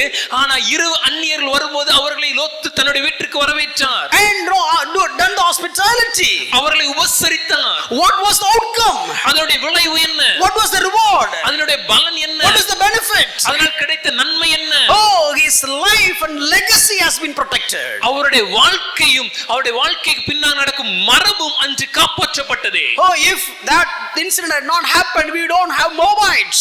ஒருவேளை அந்த காரியம் நடக்கலனா மோவாபியர்கள் என்ற ஒரு சந்ததியை நாம் அறிந்திருக்க We will மாட்டோம். not have Ruth. ரூத்தை நாம் அறிந்திருக்க We would மாட்டோம். have never heard about Boaz. போவாசை அறிந்திருக்க மாட்டோம். We would have never heard about David. தாவீதை அறிந்திருக்க மாட்டோம். We would have never heard about the son of David. இன்னும் சொல்லப் போனா தாவீதின் குமாரனையே நாம் அறிந்திருக்க மாட்டோம். I know God is sovereign. எனக்கு தெரியும் தேவன் ஏக But சக்கராதிபதியானவர். the sovereignty is manifested through the responsibility of men. ஆனா தேவனுடைய ஏக சக்கராதிபதியானது வெளிப்படும் நாளிலே மனிதருடைய கடமைகளின் வழியாக அது செயல்பட ஆரம்பிக்கிறது. Just one meal ஐயா ஒரு உணவுதான் ஐயா. or one time of hospitality. ஒரு முறை காட்டிய உபசரிப்பு. Look at how many generations is given the credits. எத்தனை தலைமுறையினருக்கு அது நன்மையாக மாறியது. Still we study about Lot. இன்னைக்கு லோத்துவை குறித்து படிக்கிறோம். My dear friend, எனக்கு அன்பான you நண்பர்களே, will never know உங்களுக்கு தெரியாது what kind of rewards are being reserved for you when you do the hospitality. உபசரிக்கும் போது அந்த உபசரிப்பிற்கு என்ன விதமான பலன்களை பரலோகம் உங்களுக்கு வைத்திருக்குதுன்னு உங்களுக்கு தெரியாது. Look at Matthew 10:40-41. மத்தேயு 10ஆம் அதிகாரம் 41வது The வசனம். one who receives a prophet because he is a prophet will receive a prophet's reward. தீர்க்கதரிசியை ஏற்றுக்கொள்கிறவன் தீர்க்கதரிசிக்கேற்ற பலனை அடைவான். See, it is very hard to be a prophet. ஐயா தீர்க்கதரிசியா இருப்பது கொஞ்சம் கடினம்யா. Because there are so many days it is not working out well. ஏன்னா பல நேரங்கள் அது எதிர்பார்த்தபடி அது நடப்பதில்லை. Hope you got my point. நான் சொல்றது உங்களுக்கு புரியும்னு நினைக்கிறேன். So we need to work hard to study this and that and do something, say something. ஆகவே நிறைய காரியங்களை பார்த்து இதுவா அதுவான்னு ஏதோ கண்டுபிடிச்சு சில காரியங்களை சொல்ல முயற்சிக்கிறோம். Sometimes you have to do the prediction in order to prophesy. சில நேரம் தீர்க்கதரிசனம் சொல்வதற்கு பதிலாக சில காரியங்களை நடக்கும்னு சொல்லி கணிக்கிறோம். So nowadays, most of the things are happening like that. இன்னைக்கு பல காரியம் கணக்கா தான் இருக்கு. But you and me, if you want to get the credits, the rewards of the prophet, you just receive the prophet as a prophet. You will get the rewards of the prophet. ஆனால் ஒரு தீர்க்கதரிசிக்கேற்ற பலனை நீங்க அடையணும்னு ஆசைப்படுறீங்களாங்க? ஒரு தீர்க்கதரிசியை ஏற்றுக்கொள்ளும் போதே உபசரிக்கும் போது அந்த பலனை பெற்றுக்கொள்கிறோம். நான் சொன்ன ஒண்ணு அடுத்து ஊர்ல எங்கடா தீர்க்கதரிசி இருக்காங்கன்னு பார்த்து அவங்கள வாங்க சார் வீட்டுக்கு வந்து நைட்டு சாப்பிடுங்கன்னு சொல்லி so that நானும் தீர்க்கதரிசி அதுக்காக நான் சொல்ல வரல. When I say this, it's not to go and search a prophet in the entire city, find him, bring him to home and serve him so that I can get the rewards. No, that is not the objective of why I said this. This verse is not asking to celebrate the prophets. ஐயா இந்த வசனத்தை வைத்து தீர்க்கதரிசியை கொண்டாடணும்னு இந்த வசனம் சொல்லல. This verse is talking about your acceptance, the heart of acceptance. இந்த வசனமானது உங்களுடைய இருதயத்தை குறித்து ஏற்றுக்கொள்ற மனப்பக்குவம் உள்ள இருதயம் உண்டா என்பதை குறித்து பேசுகிறது. If somebody is just a minister of God, when you accepting them, how much reward you will get it? ஐயா யாரோ ஒருவர் ஒரு தேவனுடைய ஊழியர் அவரை நாம் ஏற்றுக்கொள்ளும் போது அவரை உபசரிக்கும் போது கிடைக்கும் பலன் என்ன என்பதை இந்த வசனம் விளக்குகிறது. You don't need to be a minister of God to get all the rewards of minister of God, but if you do the hospitality to the minister of God so that you can get the rewards of the minister of God. நாம் ஒரு தேவனுடைய ஊழியரா இருந்தா மாத்திரமே அந்த ஊழியத்திற்கேற்ற பலனை பெற்றுக்கொள்ள முடியும். அப்படி இல்லையா ஒரு தேவனுடைய ஊழியக்காரரை உபசரிக்கும் போதே அந்த அந்த தேவனுடைய ஊழியக்காரருக்கு என்ன பலன் உண்டோ அந்த பலனை நீங்கள் பெற்றுக்கொள்கிறீர்கள். This is basically God is giving more emphasis on the acceptance and the hospitality. இந்த இடத்திலே தேவன் உபசரிப்புக்கு எவ்வளவு முக்கியத்துவம் என்பதை ஏற்றுக்கொள்வதன் முக்கியத்துவத்தை குறித்து விவரிக்கிறார். I'll show you one more scripture. இன்னொரு வசனத்தை காண்பிக்கிறேன். Hebrews 6:10. எபிரேயர் 6 அதிகாரம் 10வது For வசனம். God is not unjust so as to overlook your work and the love that you have shown for his name in serving the saints as you still do. ஏனென்றால் உங்கள் கிரியையையும் நீங்கள் பரிசுத்தவான்களுக்கு ஊழியம் செய்ததினாலும் செய்து வருகிறதினாலும் தமது நாமத்திற்காக காண்பித்த அன்புள்ள பிரயாசத்தை மறந்து விடுகிறதற்கு தேவன் அநீதி உள்ளவர் அல்லவே. If you want to work for God, ஐயா தேவனுக்காக வேலை செய்ய நினைக்கிறீங்களா? if you want to show love towards God, இல்ல தேவனுக்கு மேல அவங்க அன்பை காண்பிக்கணும்னு நினைக்கிறீங்களா? you don't need to do just because of by preaching. ஐயா அதுக்கு பிரசங்கம் பண்ணணும் மாத்திரம் அவசியம் இல்ல. You don't need to do some some ministry. இல்ல ஏதாவது பெரிய ஊழியம் செய்து தான் அதை காண்பிக்கணும்னு அவசியம் இல்ல. But serving the saints, ஊழியக்காரர்களை பரிசுத்தவான்களுக்கு ஊழியம் செய்வதன் மூலமாக hospitality to the saints. பரிசுத்தவான்களுக்கு காண்பிக்கும் உபசரிப்பின் மூலமாக. Basically, who are the saints? ஐயா பரிசுத்தவான்கள் யாரையா? They are also brothers in Christ. அவர்களும் கிறிஸ்துவுக்குள்ளாக என்னுடைய சகோதரர்களே. They are not like superheroes. அவங்க ஏதோ ஒரு மிகப்பெரிய ஒரு கதாநாயகர்கள் அல்ல. They are also washed by the blood of Jesus Christ. அவர்களும் இயேசுவின் இரத்தத்தினாலே கழுவப்பட்டவர்கள். They are also part of the body of Christ. அவர்களும் இயேசு கிறிஸ்துவின் சரீரத்தின் அங்கமாய் இருக்குவார்கள். They are also the members of his body. அவர்களும் இயேசுவின் சரீரத்தின் அவயங்களாய் இருக்கிறார்கள். Where I am also the members of the body. அந்த சரீரத்துல நானும் ஒரு அவயம் தான் ஐயா. If I do the hospitality to them, அவர்களுக்கு நான் உபசரிக்கும்போது God said I will never forget that and I'll reward it. தேவன் சொல்கிறார் அதை நான் மறந்து விடுவதில்லை, அதற்கேற்ற பலனை நான் கொடுப்பேன். That is work of God and that is to love towards God. அதுதான் தேவனுடைய செயல், அது தேவன் மேல் நாம் வைத்திருக்கும் அன்பு. That is why if you read Matthew chapter 10 40 and 42, மத்தேயு 10 அதிகாரம் 40-42 வசனங்களை வாசிக்கும்போது, no, whoever receives you then receives me. உங்களை ஏற்றுக்கொள்கிறவன் என்னை ஏற்றுக்கொள்கிறான். Jesus, what do you mean by that receives? அந்த ஏற்றுக்கொள்றீங்கன்னு சொல்றீங்களே இயேசுவே, அதுக்கு அர்த்தம் என்ன? You are saying that if somebody is receiving us, they are receiving you.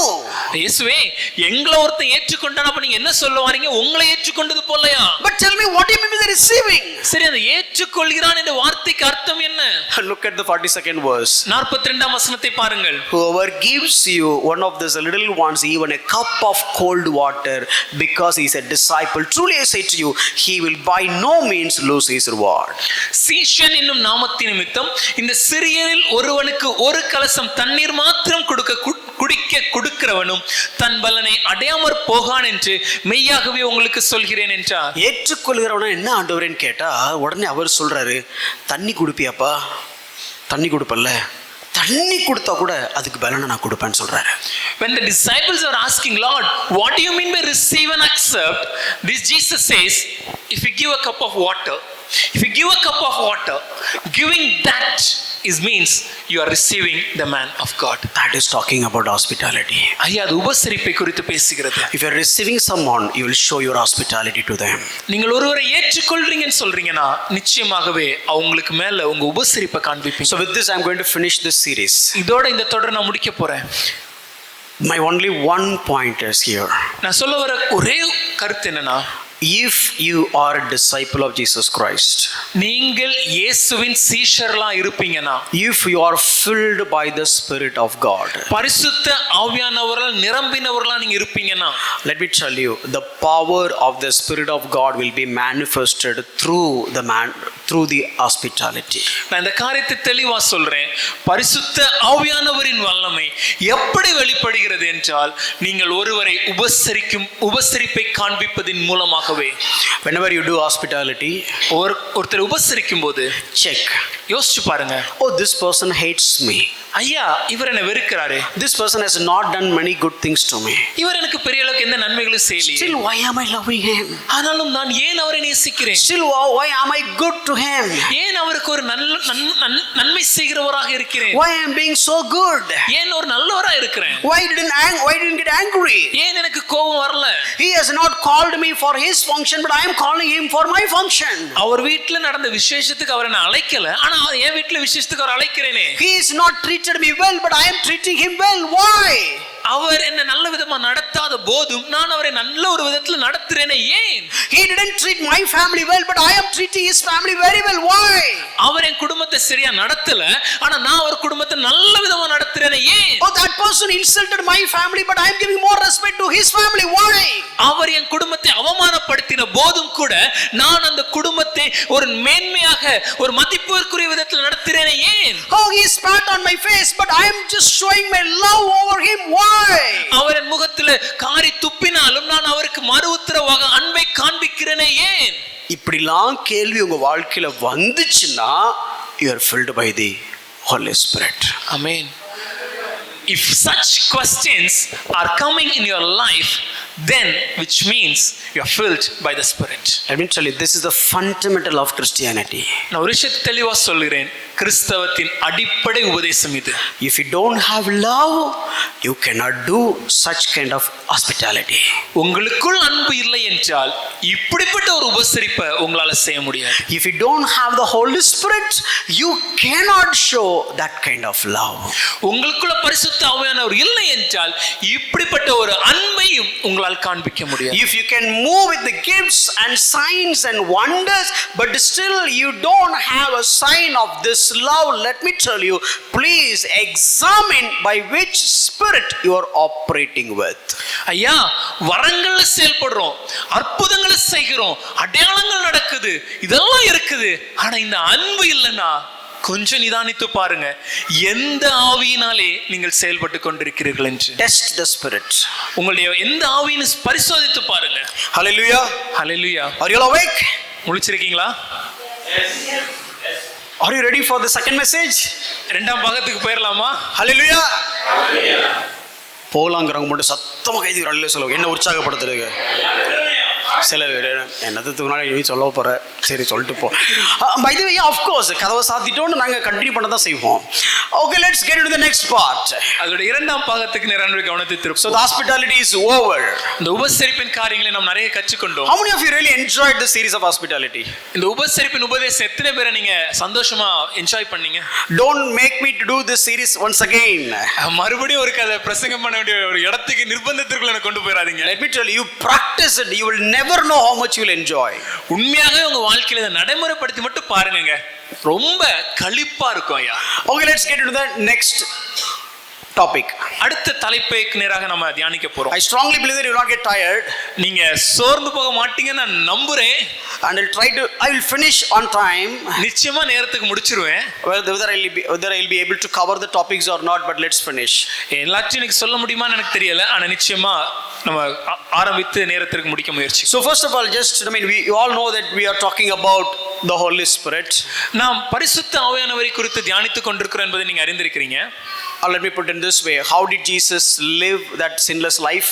இல்லனா இப்படி சொல்றேனே, இயேசுவானவர் பாவம் இல்லாமல் எப்படி வாழ்ந்தார், and how did he overcome the temptation? அவர் எப்படி பாவங்களை மேற்கொண்டார், இல்ல சோதனைகளை மேற்கொண்டார், and what kind of thought pattern he has?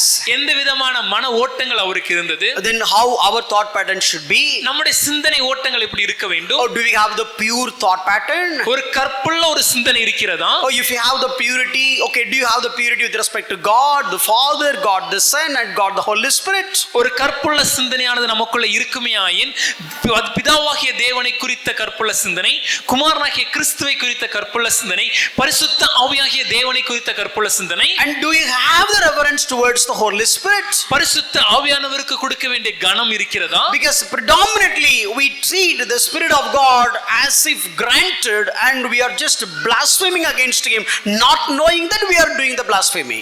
இன்னைக்கு பல நேரங்கள்ல அதிகமாகவே பரிசுத்த ஆவியானவருக்கு விரோதமான காரியங்களை நாம் செய்து கொண்டு பரிசுத்த ஆவியானவருக்கு விரோதமான பொய் காரியங்களை புரட்டுகளை நாம் பேசிக் கொண்டிருக்கிறோம். ஆனால் பரிசுத்த ஆவியானவருக்கு விரோதமா செயல்படுறோம் தெரியாமலே அவருக்கு விரோதமா நடந்துட்டு இருக்கோம். So with this one topic we'll finish this topic and we'll move back to temptation of Jesus Christ. ஆகவே இந்த ஒரு காரியத்தை மாத்திரம் நாம் தியானித்து விட்டு மறுபடியும் இயேசுவின் சோதனைகளை குறித்து நாம் தியானிக்க ஆரம்பிக்க போறோம். Today this topic also about the Holy Spirit. இதுவும் பரிசுத்த ஆவியானவரை குறித்த ஒரு சிந்தனை. See how, if you want to do the hospitality or if you want to manifest If you want to be, no, if you want to manifest the power of the Holy Spirit, you need to have the filling of the Holy Spirit. பரிசுத்த ஆவியின் வல்லமையினால் நாம் செயல்பட வேண்டும் என்றால் முதலாவதாக பரிசுத்த ஆவியானவரால் நாம் நிரம்பி இருக்க வேண்டும். If you are filled by the Holy Spirit, then only you will be able to operate on all these things. பரிசுத்த ஆவியானவரால் நீங்க நிரம்பினீங்கன்னா மாத்திரம்தான் இப்படிப்பட்ட காரியங்களால உங்களால செயல்பட முடியும். So today we are going to talk about what does it mean filled by the Holy Spirit. பரிசுத்த ஆவியானவரால் நிரம்புவதுன்னு சொல்றோமே ஐயா, அப்படின்னா என்ன? இத குறித்து நாம தியானிக்க போறோம். So what do you mean by filled by the Holy Spirit? பரிசுத்த ஆவியானவரால் நிரம்புவதுனா என்ன? நீங்க சொல்லுங்களே, filled by the Holy Spirit எப்படி தெரிஞ்சுக்கலாம்? How can I know that I am filled by the Spirit? Demonstration. How? செயல்படணும், காண்பிக்கணும் எப்படி? Or let me put it this way. Today in the charismatic Christian world, how the people are seeing, or how, what is the understanding of the people when it comes to filled by the Holy Spirit? இன்னைக்கு நம்முடைய charismatic கிறிஸ்தவ உலகத்துல ஆவியானவரால நிரம்பி இருக்கிறோம்னு சொல்றோமே, ஆவியால நிரம்புறதுனா இன்னைக்கு உலகம் எப்படி அதை பாக்குது, இல்ல என்ன செய்றோம்? Okay, you're keeping quiet. That's okay, not a problem. Let me put myself on the spot and we'll talk about that. நீங்க அமைதியா இருக்கீங்க, ஒன்றும் பிரச்சனை இல்லை. நாங்களே சொல்ல ஆரம்பிக்கிறோம். See, basically, filled by the Spirit of God, it's basic an operation of the Holy Spirit. பரிசுத்த ஆவியானவரால் நிரம்புவது என்றால் பரிசுத்த ஆவியானவர் செயல்படுவது. How God operates in this world, basically. எப்படி இந்த உலகத்துல தேவன் செயல்படுகிறார்? Father God plans. பிதாவாகிய தேவன் அவருடைய திட்டத்தை செய்கிறார். Son of God is accomplishing that. அந்த திட்டத்தை குமாரனாகிய தேவன் நிறைவேற்றுகிறார். And Spirit of God is applying that.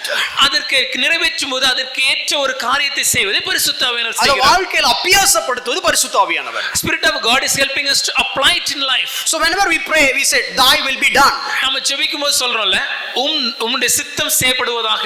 But you can never do God's will. ஆனா உங்களால தேவனுடைய சித்தத்தை செய்ய முடியுமா? Because you are operated by your carnal, the flesh. ஆனால் உலகத்துல இந்த சுயத்துல இந்த மாம்சத்துல வாழ்கிற நம்மளால தேவனுடைய சித்தத்தை செய்ய முடியாது. You cannot do the will of God on this earth by mere strength, your strength. உங்களுடைய பலத்தினாலேயே பிதாவாகிய தேவனுடைய சித்தத்தை இந்த உலகத்துல செய்வதற்கு உங்களால் கூடாத காரியம்.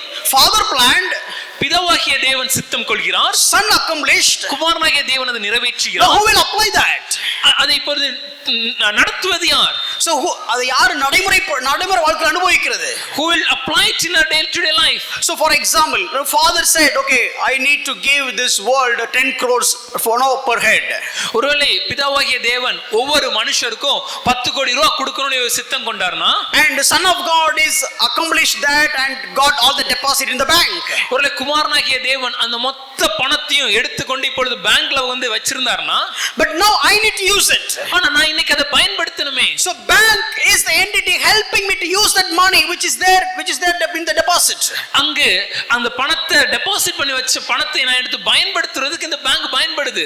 If I don't have the Spirit of God, பரிசுத்த ஆவியானவர் இல்லை என்றால், if I don't understand the Spirit of God, பரிசுத்த ஆவியானவரை குறித்து புரிந்து கொள்ளவில்லை if I don't understand the operation of the Spirit of God, பரிசுத்த ஆவியானவர் எப்படி செயல்படுவார் என்று எனக்கு தெரியவில்லை என்றால், even the Father planned, பிதாவாகிய தேவன் சித்தம் கொண்டாலும், even the Son of God accomplished, குமாரனாகிய தேவன் நிறைவேற்றினாலும், if I don't know how to go to bank and how to do the banking operations, then I will never enjoy the money even though I am the possessor of that money.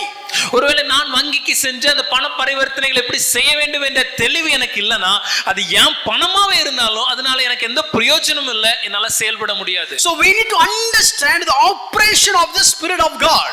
ஆகவே பரிசுத்த ஆவியானவர் என்ன விதத்தில் செயல்படுகிறார் என்பதை நாம் அறிந்திருக்க வேண்டும். See, when it comes to Spirit of God, we thought, okay, Spirit of God is for him. Okay, for me it's a normal believer.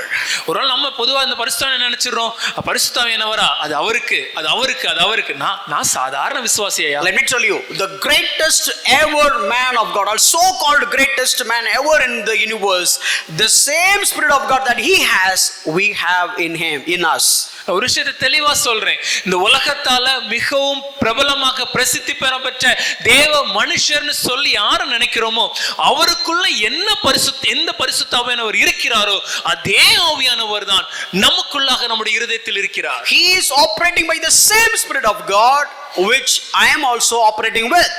அவர் எந்த பரிசுத்த ஆவியானவரால் செயல்படுகிறாரோ அதே பரிசுத்த ஆவியானவர் தான் இன்று நம்மளையும் செயல்பட வைக்கிறார். And when it comes to Holy Spirit, first of all, He is holy because He is sanctifying us.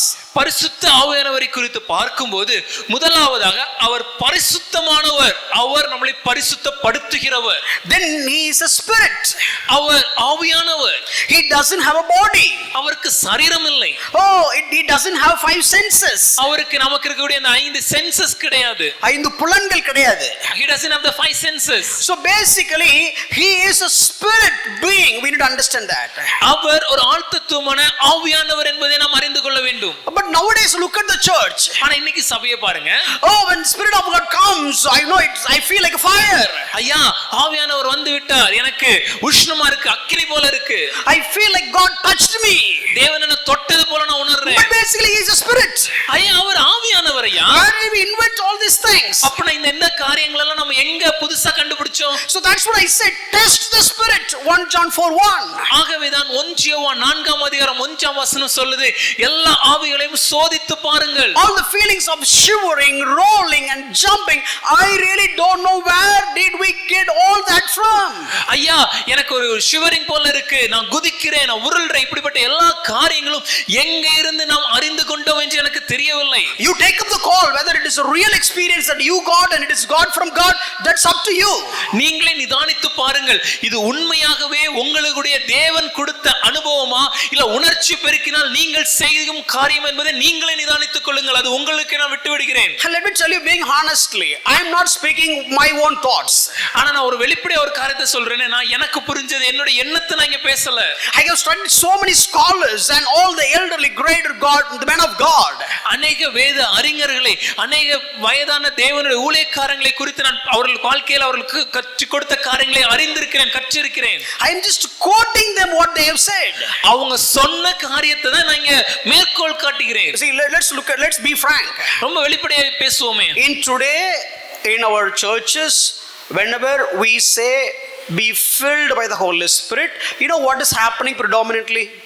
இன்னைக்கு நம்ம சபைகள்ல எப்பொழுதெல்லாம் நாம ஆவியானவரால நிரப்பப்படுகிறோம் அப்படி நம்ம சொல்லும்போது என்ன நடக்குது பொதுவா?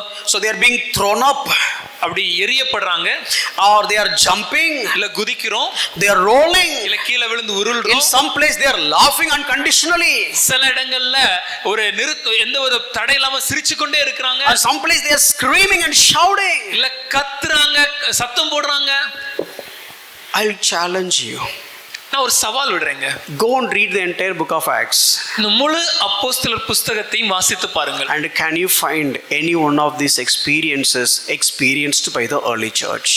ஆதி திருச்சபையிலே இந்த விதமான அனுபவங்களில் ஏதேனும் அனுபவம் அன்று காணப்பட்டதா என்பதை சோதித்து பாருங்க.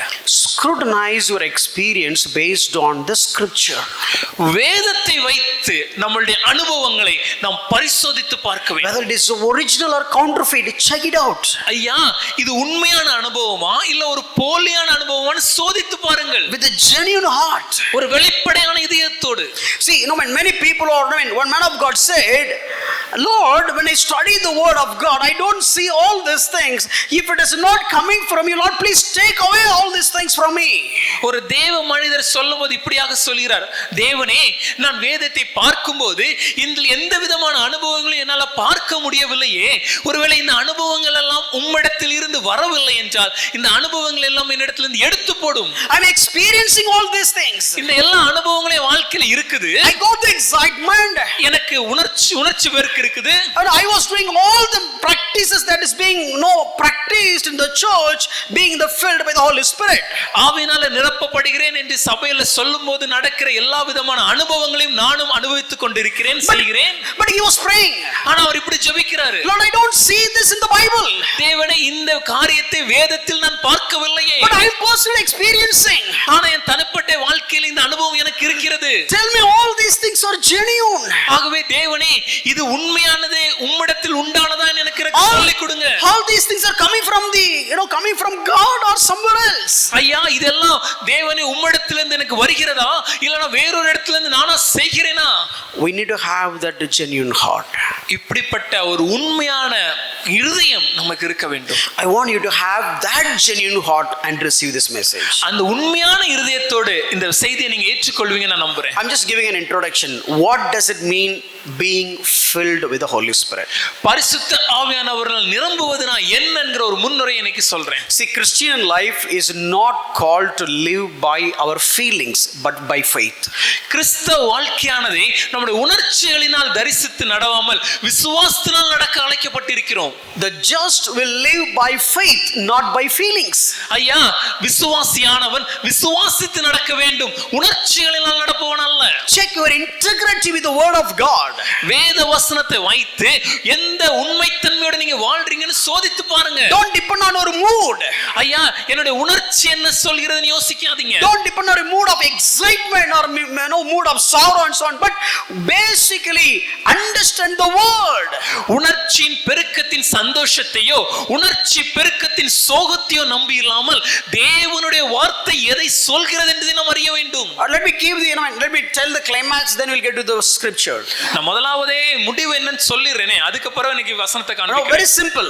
ரொம்ப எளிமையா சொல்லணும். To be filled by the Holy Spirit, பரிசுத்த ஆவியினால் நிரம்புவது என்றால் என்ன? Of course it is controlled by the Holy Spirit. நிச்சயமாகவே பரிசுத்த ஆவியானவரால் ஆளுகை செய்யப்படுவது. உடனே நீங்க உங்க இஷ்டத்துக்கு என்ன ஆண்டறத ஆட்றாருன்னு ஆட கூடாது. So immediately we should not say that it is God, so let me move. That is not it. பிசாசு தான் அப்படி பண்ணும். That is how the devil works. அது அசுத்த ஆவி செய்யும். That is how the fallen angels work. பரிசுத்த ஆவி ஆண்டவர் அப்படி பண்ண மாதிரி பைபிள் இல்ல. But when you look in the scriptures, the Holy Spirit never works like that. This is something, being filled by the Holy Spirit is being influenced by the Holy Spirit. பரிசுத்த ஆவியானவரால் நான் நிரப்பப்படுகிறேன் என்று சொல்லும்போது அதுக்கு அர்த்தம் என்னன்னா பரிசுத்த ஆவியானவர் என்னை அவருடைய தாக்கம் என் வாழ்க்கையில் காணப்படுகிறது. This is something, the Spirit of Christ influencing you. கிறிஸ்துவின் ஆவியானவர் உங்கள் மேல தாக்கம் கொள்கிறார். If the Spirit of Christ influencing, you will operate like Christ. கிறிஸ்துவின் ஆவியானவருடைய தாக்கம் உங்க வாழ்க்கையில காணப்படுனா கிறிஸ்துவ போல ஒரு வாழ்க்கையை நாம் வாழ ஆரம்பிப்போம். This is not just jumping, clapping and shouting and screaming. ஐயா இது குதிக்கிறதோ கை தட்டுறதோ கத்துறதோ உருள்றதோ இல்ல.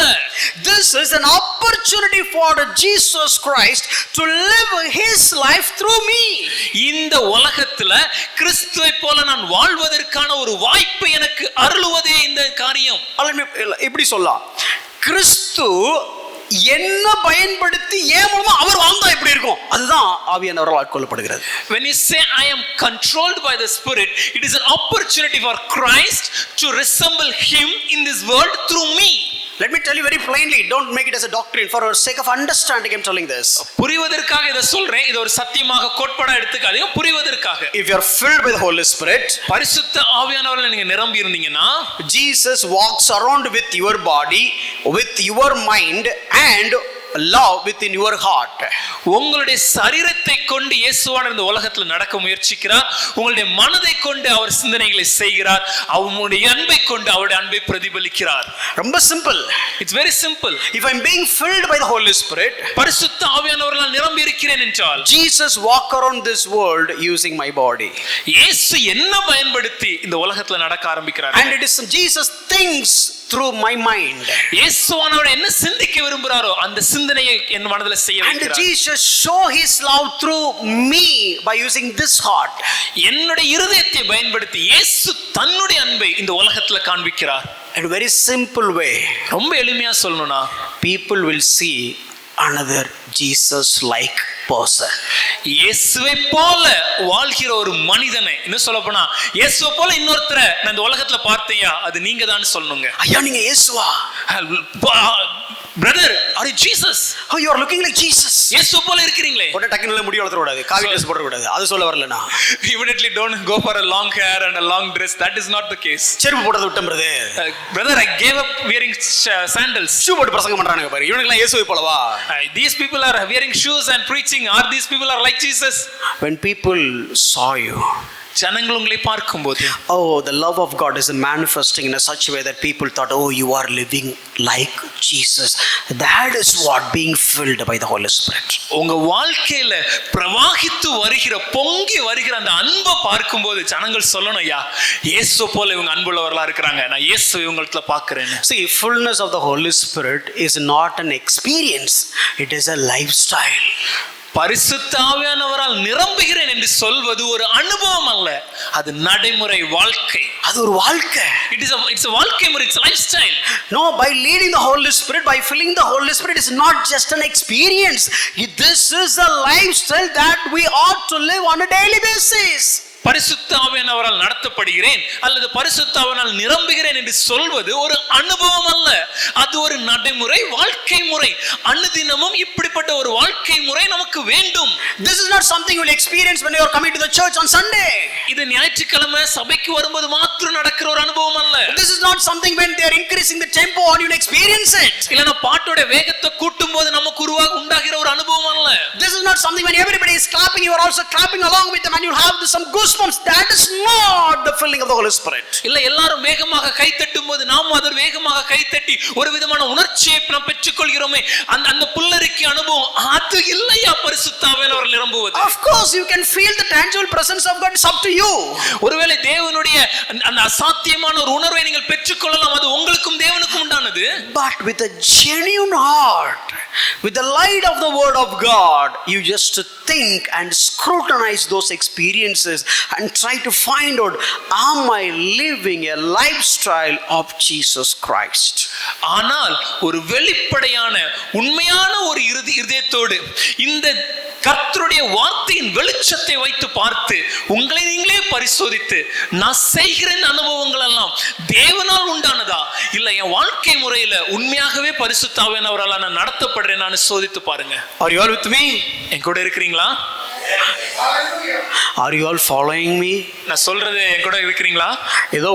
ஏதோ சமஸ்கிருதத்தில் பேசுறானுங்கடா இவனுக்கு அப்படின்னு நினைக்க கூடாது. These are all the many people basically we are not trying to touch the topic because it is very sensitive. I don't think that we are talking Greek and Latin.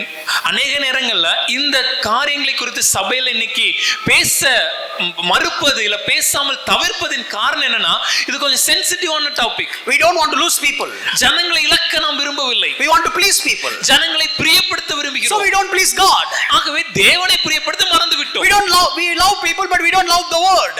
ஜனங்களை நேசிக்கிறோம் ஆனா தேவனுடைய வார்த்தையை நாம் நேசிப்பதில்லை. Why do you love the people? That is another point. ஆனா ஏன் ஜனங்களை நேசிக்கிறோம் என்பது வேற விதமான காரியம். If you love God then you love the word. Through that you love the people. நாம் தேவன் மீது அன்பு கூர்ந்தால் தேவனுடைய வார்த்தையின் மீது அன்பு கூறுவோம். தேவனுடைய வார்த்தையின் மூலமாக ஜனங்களை நேசிக்க ஆரம்பிப்போம். See, I love you all. நான் உங்கள் அனைவரையும் நான் நேசிக்கிறேன். I love God. நான் தேவனை நேசிக்கிறேன். And I love the word. தேவனுடைய வார்த்தையை நேசிக்கிறேன். So that is why I am trying to explain what is there in the word. ஆகவேதான் இந்த தேவனுடைய வசனத்தில் என்ன இருக்கிறது என்பதை உங்களுக்கு சொல்ல முயற்சிக்கிறேன். I'm not criticizing your experiences. உங்களுடைய எந்த விதமான அனுபவங்களையும் நான் நீங்க கிரிட்டிசைஸ் பண்ண விரும்பல. Oh, that's up to you and God. அது உங்களுக்கும் தேவனுக்கும் இடையானது. But my point is, ஆனா நான் என்ன சொல்ல வருகிறேன்னா, can you weigh those experiences with a genuine heart at the presence of God according to the word of God? ஐயா உங்க அனுபவங்களை எல்லாம் வைத்துக்கொண்டு அந்த தராசுல இன்னொரு பக்கத்துல தேவனுடைய வார்த்தையை வைத்து நம்மளால சோதித்து பார்த்து நிதானித்து உண்மையான இதயத்தோடு சோதித்தறிய முடியுமா? Okay, let's leave it. விட்டுரும் இருக்கட்டும். For example, ஒரு உதாரணத்திற்கு many people will say that, okay, you know what happened when I received the Holy Spirit? அநேக ஜனங்கள் சொல்ற காரியம், நான் பரிசுத்த ஆவியானவரை பெற்றுக்கொள்ளும்போது என்ன நடந்தது தெரியுமா? You know, I saw the light. நான் வெளிச்சத்தை பார்த்தேன். And some people I feel the current. ஒரு சிலர் சொல்லுவாங்க எனக்கு ஒரு கரண்ட் அடிச்ச மாதிரி இருந்துச்சு. டக்குனு ரெண்டு வயரை சரி பல்பு போட்டுறணும். Maybe it is just bring a wire, connect to them so that we can get some light in the bulb. Don't take me wrong. This is because of I do respect those valid experiences, but we are like copycat, like everybody is saying something, like they're blabbering something. ஐயா தவறா எடுத்துக்காதீங்க. உண்மையான அனுபவங்களை நாங்கள் மதிக்கிறோம், அதுல எந்த தவறும் இல்ல. ஆனா இன்னைக்கு சபையில என்ன பண்றோம்னா எல்லாரும் எதையோ சொல்லணும்னு சொல்லிட்டு யாராவது ஒன்னு சொன்னதை காப்பி அடிச்சு நாமளும் ஏதாவது அடிச்சு விடுறோம். And putting a chair in front of the congregation. சபைக்கு முன்னாடி நான் இப்ப இந்த சேரை வச்சிருக்கிறேன். Come and sit in the chair. உங்களுக்கு தைரியம் இருந்தா வந்து சேர்ல உட்கார்ந்து பாருங்க. Somebody is coming and trying to sit in the chair and the chair is throwing them up. அப்படியே சொன்ன உடனே ஒருத்தர் வந்து உட்கார்றாரு. உட்கார்ந்த உடனே அந்த சேர்ல இருந்து தூக்கி எறியப்படுகிறார். We have to use the chair for industry then. அப்படிப்பட்ட சக்தி உள்ள ஒரு சேர் மாத்திரம் இருந்துச்சுன்னா அதை நீங்க கொண்டு வாங்க தொழிற்சாலையில பயன்படுத்திக்கலாம். யோசிச்சு பாருங்க, ஒண்ணுமே செய்யாம 65 கிலோவா ஒரு சேர் தூக்கி போடுதுன்னா அதை எப்படி யூஸ் பண்ணலாம்? Just imagine, without doing anything, if a chair can throw a man who weighs 65 kgs above the ground up to some feet, then how much profitable, how much useful that chair might be? Where does it say in the Bible? ஐயா, வேதத்துல இது எங்கயா இருக்கு? But still, if it is your experience, let it be. ஆனால் இதுதான் எங்க அனுபவம் நீங்க சொன்னீங்கன்னா அது உங்களுக்கும் தேவனுக்கும் இடையே. And if you take the kerchief, kerchief எடுப்போம், touching the kerchief, அந்த கர்ச்சீஃபை தொட்டுட்டு people are flying off. அப்படியே பறக்க ஆரம்பிக்கிறாங்க. I really don't see that in the Bible. ஐயா, வேதத்துல இது எதுவுமே இல்லையே. Only one place is talking about kerchief. கர்ச்சீஃபை குறித்து ஒரே ஒரு இடத்துல தான் வேதம் சொல்லுது. நம்மளுக்கு கர்ச்சீஃப் அடிச்சு அனுப்ப ஆரம்பிச்சிட்டாங்க டக்குன்னு. But we take the kerchief, throw on people and ask will send them away. No, when Paul's kerchief, பவுலுடைய அந்த கர்ச்சீஃப் எடுத்து many people have got healed. அநேக பேர் சுகம் பெற்றார்கள். If you have the same power, அதே சக்தி, அதே ஒரு வல்லமை இருந்துச்சுன்னா take the kerchief, அந்த கர்ச்சீஃப் எடுத்துட்டு வாங்க, go to the multi specialty hospital, பக்கத்துல இருக்க மல்டி ஸ்பெஷாலிட்டி ஹாஸ்பிடல் போவோம், drag every bed, ஒவ்வொரு பெட்லயும் அப்படியே தொட்டுட்டு போயிடுவோம். வேண்டாம், hospital file the case. அப்படி பண்ணிட்டா நம்ம மேல கேஸ் போட்டுருவாங்க. Please check in the Bible. ஐயா, வேதத்தை சோதித்து பாருங்கள். Okay, let me not talk about that. Maybe it is your personal experience, let it be. ஆனாலும் இதுதான் என் தனிப்பட்ட அனுபவம் நீங்க சொன்னீங்கன்னா அது இருக்கட்டும், அது உங்களுக்கும் தேவனுக்கும் இடையே. I cannot comment on your personal experience. உங்களுடைய அனுபவம், தனிப்பட்ட அனுபவத்துல குறித்து நான் பேச வரவில்லை. இவ்வளத்தை சொல்லிட்டு டிஸ்க்ளைமர் வேற போடலாம் பாருன்னு யோசிக்க கூடாது. Maybe you might think these people have spoken everything, but now they are giving a disclaimer. I don't understand. Let all those experiences be real and true according to your standard. உங்களுடைய அளவின்படி, இல்ல உங்களுடைய மனதின்படி இந்த எல்லா அனுபவங்களும் உண்மையானதாகவே இருந்துட்டு போகட்டுங்க. But what I'm trying to say is, ஆனா நான் என்ன சொல்ல வர்றேன்னா, let's look at this image. இந்த படத்தை பார்ப்போமே. This is the wedding. இது ஒரு திருமணம். It's a costly wedding or very poor wedding.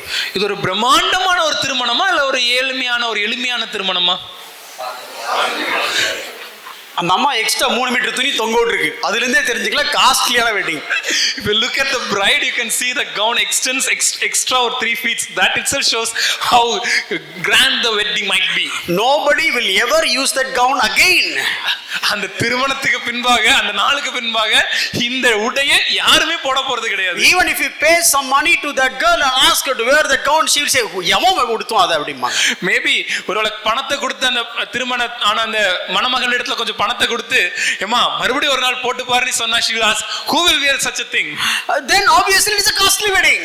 அதுல இருந்தே நமக்கு நல்லா தெரியுது ஒரு பிரம்மாண்டமான திருமணம். See, if you have so many things at your home which you will never use but you buy, then you are the richest person in the world. ஒருவேளை உங்க வீட்டுல அநேக பொருள் இருக்கு, ஆனா நீங்க பயன்படுத்தவே மாட்டீங்க, ஆனா நீங்க அதை வாங்கிக்கிட்டே இருக்கீங்கன்னா அதுக்கு அர்த்தம் என்ன தெரியுமா?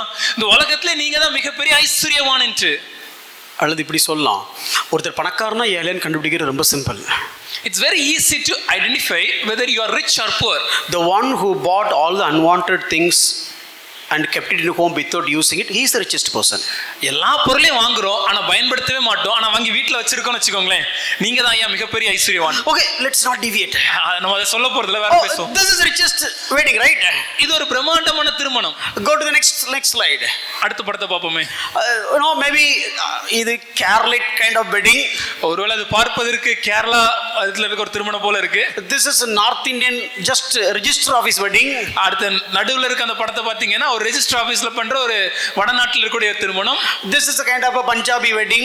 இது கிட்டத்தட்ட ஒரு bale whatever it is Punjabi bale wedding. But all these are wedding. ஆனா இது எல்லாமே திருமணம் தான். So the problem is not how did you get married? இங்க பிரச்சனை நீங்க எவ்வளவு பெருசா பிரம்மாண்டமா திருமணம் பண்றீங்க என்பது இல்ல. It is not about whether you got married in the church or in the park or in the registration office. ஐயா, சபையில வைத்து திருமணம் நடந்ததா, இல்ல நான் பார்க்ல வச்சு திருமணம் நடந்துச்சா, இல்ல ரெஜிஸ்ட்ரேஷன் ஆபீஸ்ல வச்சு திருமணம் நடந்ததான்னு முக்கியம் இல்ல. There is no difference between the big church wedding or the poor registration office wedding. ஒரு மிகப்பெரிய சபையில பிரம்மாண்டமான நடந்த ஒரு திருமணத்திற்கும் எளிமையாக ஒரு ரெஜிஸ்ட்ரேஷன் ஆபீஸ்ல நடந்த திருமணத்திற்கும் எந்த வித்தியாசமும் இல்லை. The kind of wedding is not determining the marital life. எப்படிப்பட்ட திருமண வாழ்க்கை, எப்படிப்பட்ட பிரம்மாண்டமான ஒரு வாழ்க்கை நடந்தது, திருமணம் நடந்தது என்பது எப்படிப்பட்ட திருமண வாழ்க்கை வாழப் போகிறது என்பதை தீர்மானிக்க போவதில்லை. How you get married is not the key. How do you live your marital life is that the key. எப்படி பிரம்மாண்டமா திருமணம் நடந்துச்சு என்பது முக்கியம் இல்ல, எவ்வளவு அற்புதமா நம்ம திருமண வாழ்க்கையை நடத்துறோங்கிறது முக்கியம். ஒரு கையை தட்டணும் இதுக்கெல்லாம். சரி சொல்லிட்டே தட்டிடும். ஐயோ பாவம், நான் தனக்காக வரணும் அப்படி. Let me put it in this way. இப்படி சொல்றேனே, how did you get the Holy Spirit is not the key. How do you live by the Holy Spirit, that is the key. Amen. பரிசுத்த ஆவியானவரை நாம் எப்படி பெற்றுக்கொண்டோம், எந்த விதமான அனுபவத்தில் பெற்றுக்கொண்டோம் என்பது முக்கியம் இல்லையா, பரிசுத்த ஆவியானவருக்கு அர்ப்பணித்து எப்படிப்பட்ட நடைமுறை வாழ்க்கை வாழ்கிறோம் என்பதே முக்கியம். You know what, we got married in that big church. ஐயா, நாங்க அந்த மிகப்பெரிய தேவாலயத்துல இங்க திருமணம் நடந்துச்சு. Oh, in the cathedral. ஐயா, அந்த மிகப்பெரிய கத்தீட்ரல்ல நடந்துச்சு. 100+ years old cathedral we got the wedding. 100 வருடம் பழமையான திருச்சபையில எங்க திருமணம் நடைபெற்றது. You know who conducted our wedding? திருமணத்தை நடத்துனது யார் தெரியுமா? You know where did we prepare that gown? அந்த மிகப்பெரிய நீளமான அந்த அந்த கவுன் எங்க ரெடி பண்ணோம் தெரியுமா? தரைய தூத்துக்கிட்டே வரும் அது பாட்டுக்கு. I will sweep the entire floor for my wedding. But now, okay, where is your husband? ஆனா இப்போ உங்க கணவர் எங்கே? அது எங்க இருக்குன்னு தெரியல. I don't know where it is. இப்படி இருக்கிறதுக்கு நீ கல்யாணம் அங்க முடிச்சேன்னு and for such a pathetic marital life, what is the point of having a wedding in such a grand in a church manner? if you are baptized by the Holy Spirit, பரிசுத்த ஆவியின் ஞானஸ்நானத்தை நீங்க பெற்றுக்கொண்டீர்கள் என்றால், don't exalt about your experiences. உங்களுடைய அனுபவங்களை தூக்கி பிடிக்காதீங்க. Let the people see your life that it is controlled, influenced by the Holy Spirit. பரிசுத்த ஆவியானவரால் ஆளுகை செய்யப்படுற, பரிசுத்த ஆவியானவர் தாக்கத்தால் வாழப்படுகிற உங்க வாழ்க்கை முறையை ஜனங்கள் பார்த்து பிதாவை மகிமைப்படுத்தட்டும். அதை பார்க்கணும். ஐயா, how you controlled by the Spirit of God. பரிசுத்த ஆவியானவரால் நீங்கள் ஆளுகை செய்யப்படுகிறீர்களா? And controlled means not this control. ஐயா, இப்படி சொல்றது பேரு ஆளுகை இல்லையா, அது வேற கண்ட்ரோல். அது வித்தியாசமான ஒரு ஆளுகை, அதுவல்ல. The way you speak, பேசும் விதத்தில், the way you deal things, நாம் செய்கிற விதத்தில், your decisions, உங்களுடைய முடிவுகள்ல, your attitude, உங்களுடைய மனப்பான்மையில, your behavior, உங்களுடைய நடைமுறை your வாழ்க்கையில, passions, உங்களுடைய ஆர்வத்துல, your longing, உங்களுடைய ஏக்கத்துல, your desires, உங்களுடைய விருப்பத்துல, your directions, நீங்க செல்லும் பாதைகள்ல, and your willing, உங்களுடைய ஆசை.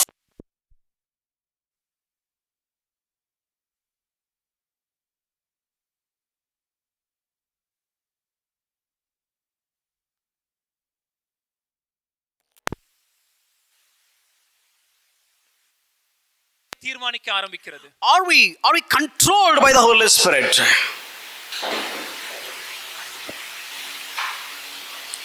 Yeah. Are we controlled by the Holy Spirit? நாம் பரிசுத்த ஆவியானவரால் ஆளுகை செய்யப்படுகிறோமா? I just show you 2 texts. 2 வசனங்கள், வேத பகுதிகளை காண்பிக்கிறேன். I am sure that I will not finish it today. நிச்சயமா இன்னைக்கு முடிக்க மாட்டேன்னு எனக்கே தெரிஞ்சிடுச்சு. Okay, Galatians chapter 1 verse 29. கலாத்தியர் 1ஆம் அதிகாரம், sorry, 5:16. மன்னிக்கவும், கலாத்தியர் 5ஆம் அதிகாரம் 16வது வசனம். Look at what the Bible say. வேதம் என்ன சொல்கிறது? But I say, walk by the Spirit and you will not gratify the desires of the flesh. பின்னும் நான் சொல்கிறது என்னவென்றால், ஆவிக்கேற்றபடி நடந்து கொள்ளுங்கள், அப்பொழுது மாம்ச இச்சையை நிறைவேற்றாதிருப்பீர்கள். So if you are leading by the Holy Spirit, if you are guiding by the Holy Spirit, Spirit, if you are filled by the Holy Spirit, you will not gratify or you will not yield to your own desires. ஐயா, பரிசுத்த ஆவியானவரால் ஆளுகை செய்யப்படுறேன் நீங்க சொன்னீங்கன்னா, பரிசுத்த ஆவியானவரால் நடத்தப்படுகிறேன் என்று நீங்க சொன்னீங்கன்னா, பரிசுத்த ஆவியானவர் தான் என்னை வெளிக்காட்டுகிறார் என்று நீங்கள் சொல்வீர்கள் என்றால் உங்களுடைய மாம்ச இச்சைகளை நீங்கள் நிறைவேற்றாமல் இருப்பீர்கள். Let me put in this way so that you can understand. புரிவதற்காக நான் இப்படி சொல்றேனே. No, sometimes you will drive the car. சில நேரம் நம்ம வாகனத்தை ஓட்டி கொண்டிருப்போம். And maybe you are sitting on the driver's seat. நீங்க ஒருவேளை அந்த ஓட்டுநரோட இருக்கையில் அமர்ந்திருக்கலாம். You are holding the steering wheel. நீங்க steering வீலை பிடிச்சிருப்பீங்க. But actually somebody who is sitting on the back seat will drive the car. ஆனா பின்னாடி உட்கார்ந்திருக்கிற பின் சீட்ல உட்கார்ந்திருக்க ஒருத்தர் தான் உண்மையாவே காரை ஓட்டிட்டு இருப்பாரு. Do you understand that? புரியுதா சொல்றது? Oh, left door பல்ல இருக்கு. The moment they will go, careful, there's a pit hole on the left. But the car is closing by. அப்பா அந்த கார் பக்கத்துல வந்துடுச்சு. Oh, you are going on 70. 70 mile வேகத்துல போறீங்க. Papa is here. பொண்ணு இருக்குது. Slow down. Slow போங்க. Oh, it's raining. மழை பெய்யுது. இப்ப நான் டிரைவரா? Am I driving the car? Or the one who is in the rear seat? ஆனா பின் சீட்ல உட்கார்ந்திருக்கிற நீங்க ஓட்டிட்டு இருக்கீங்களா? So many times பல நேரத்துல we know யாரோ கை தட்டின மாதிரி இருந்துச்சுல, we keep the Holy Spirit on the driver seat. ஆவியானவரை நம்ம வாகனத்தோட டிரைவர் சீட்ல ஓட்டுநரோட இருக்கையில வச்சிடுறோம். But we play his game as well. ஆனா அவருடைய வேலையை சேர்த்து நாமளே செஞ்சிடறோம். Whenever you are learning driving, எப்பெல்லாம் நீங்க வண்டி ஓட்ட கத்துக்கும் போது, no, the driving school will have a car like at a time 2 persons can drive. பொதுவாகவே இந்த வாகன ஓட்ட சொல்லி கொடுக்கிற அந்த ஓட்டுநர் பயிற்சி பள்ளியில பாத்தீங்கன்னா அவங்க ஒரு பிரத்யேகமா வாகனம் வச்சிருப்பாங்க.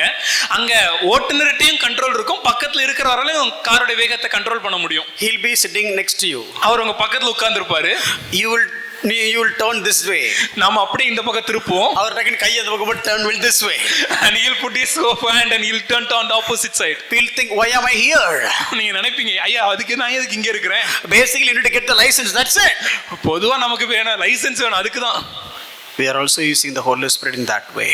பல நேரத்துல ஆவியானவர் நம்ம அதே போல பயன்படுத்துறோம். We want to get a license that we are filled by the Holy Spirit.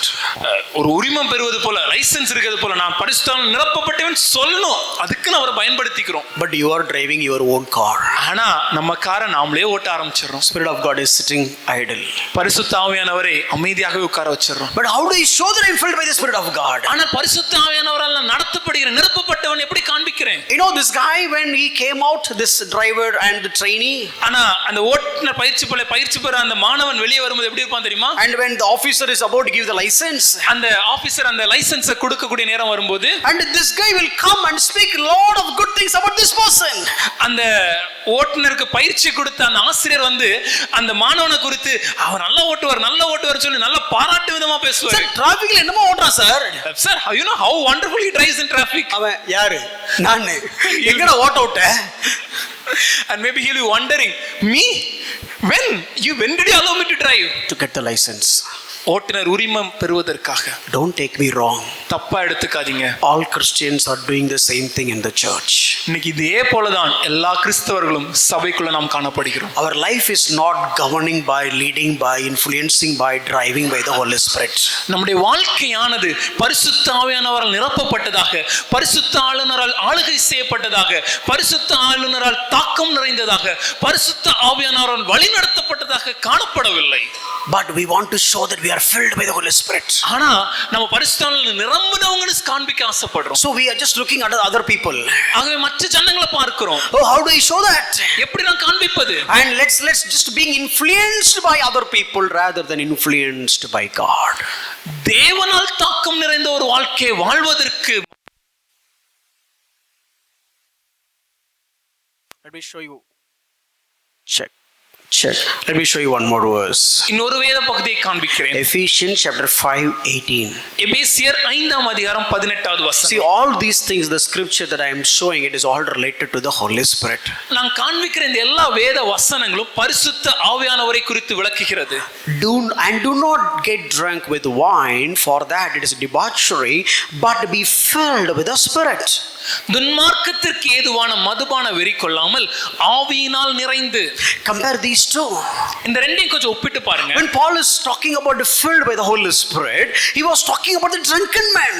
Pavul பரிசுத்த ஆவியானவரால் நிரப்பப்பட்ட ஒரு மனிதனுடைய வாழ்க்கையை குறித்து பேசும்போது எதனோட ஒப்பிடுகிறார்னா மதுபான வெறி கொண்ட ஒரு மனிதனோடு. See, what is the connection between drunken man and the spirit filled man? ஐயா, மதுபான வெறினால் நிறைந்த ஒரு மனிதனுக்கும் பரிசுத்த ஆவியினால் நிறைந்த ஒரு மனிதனுக்கும் உள்ள தொடர்பு என்ன?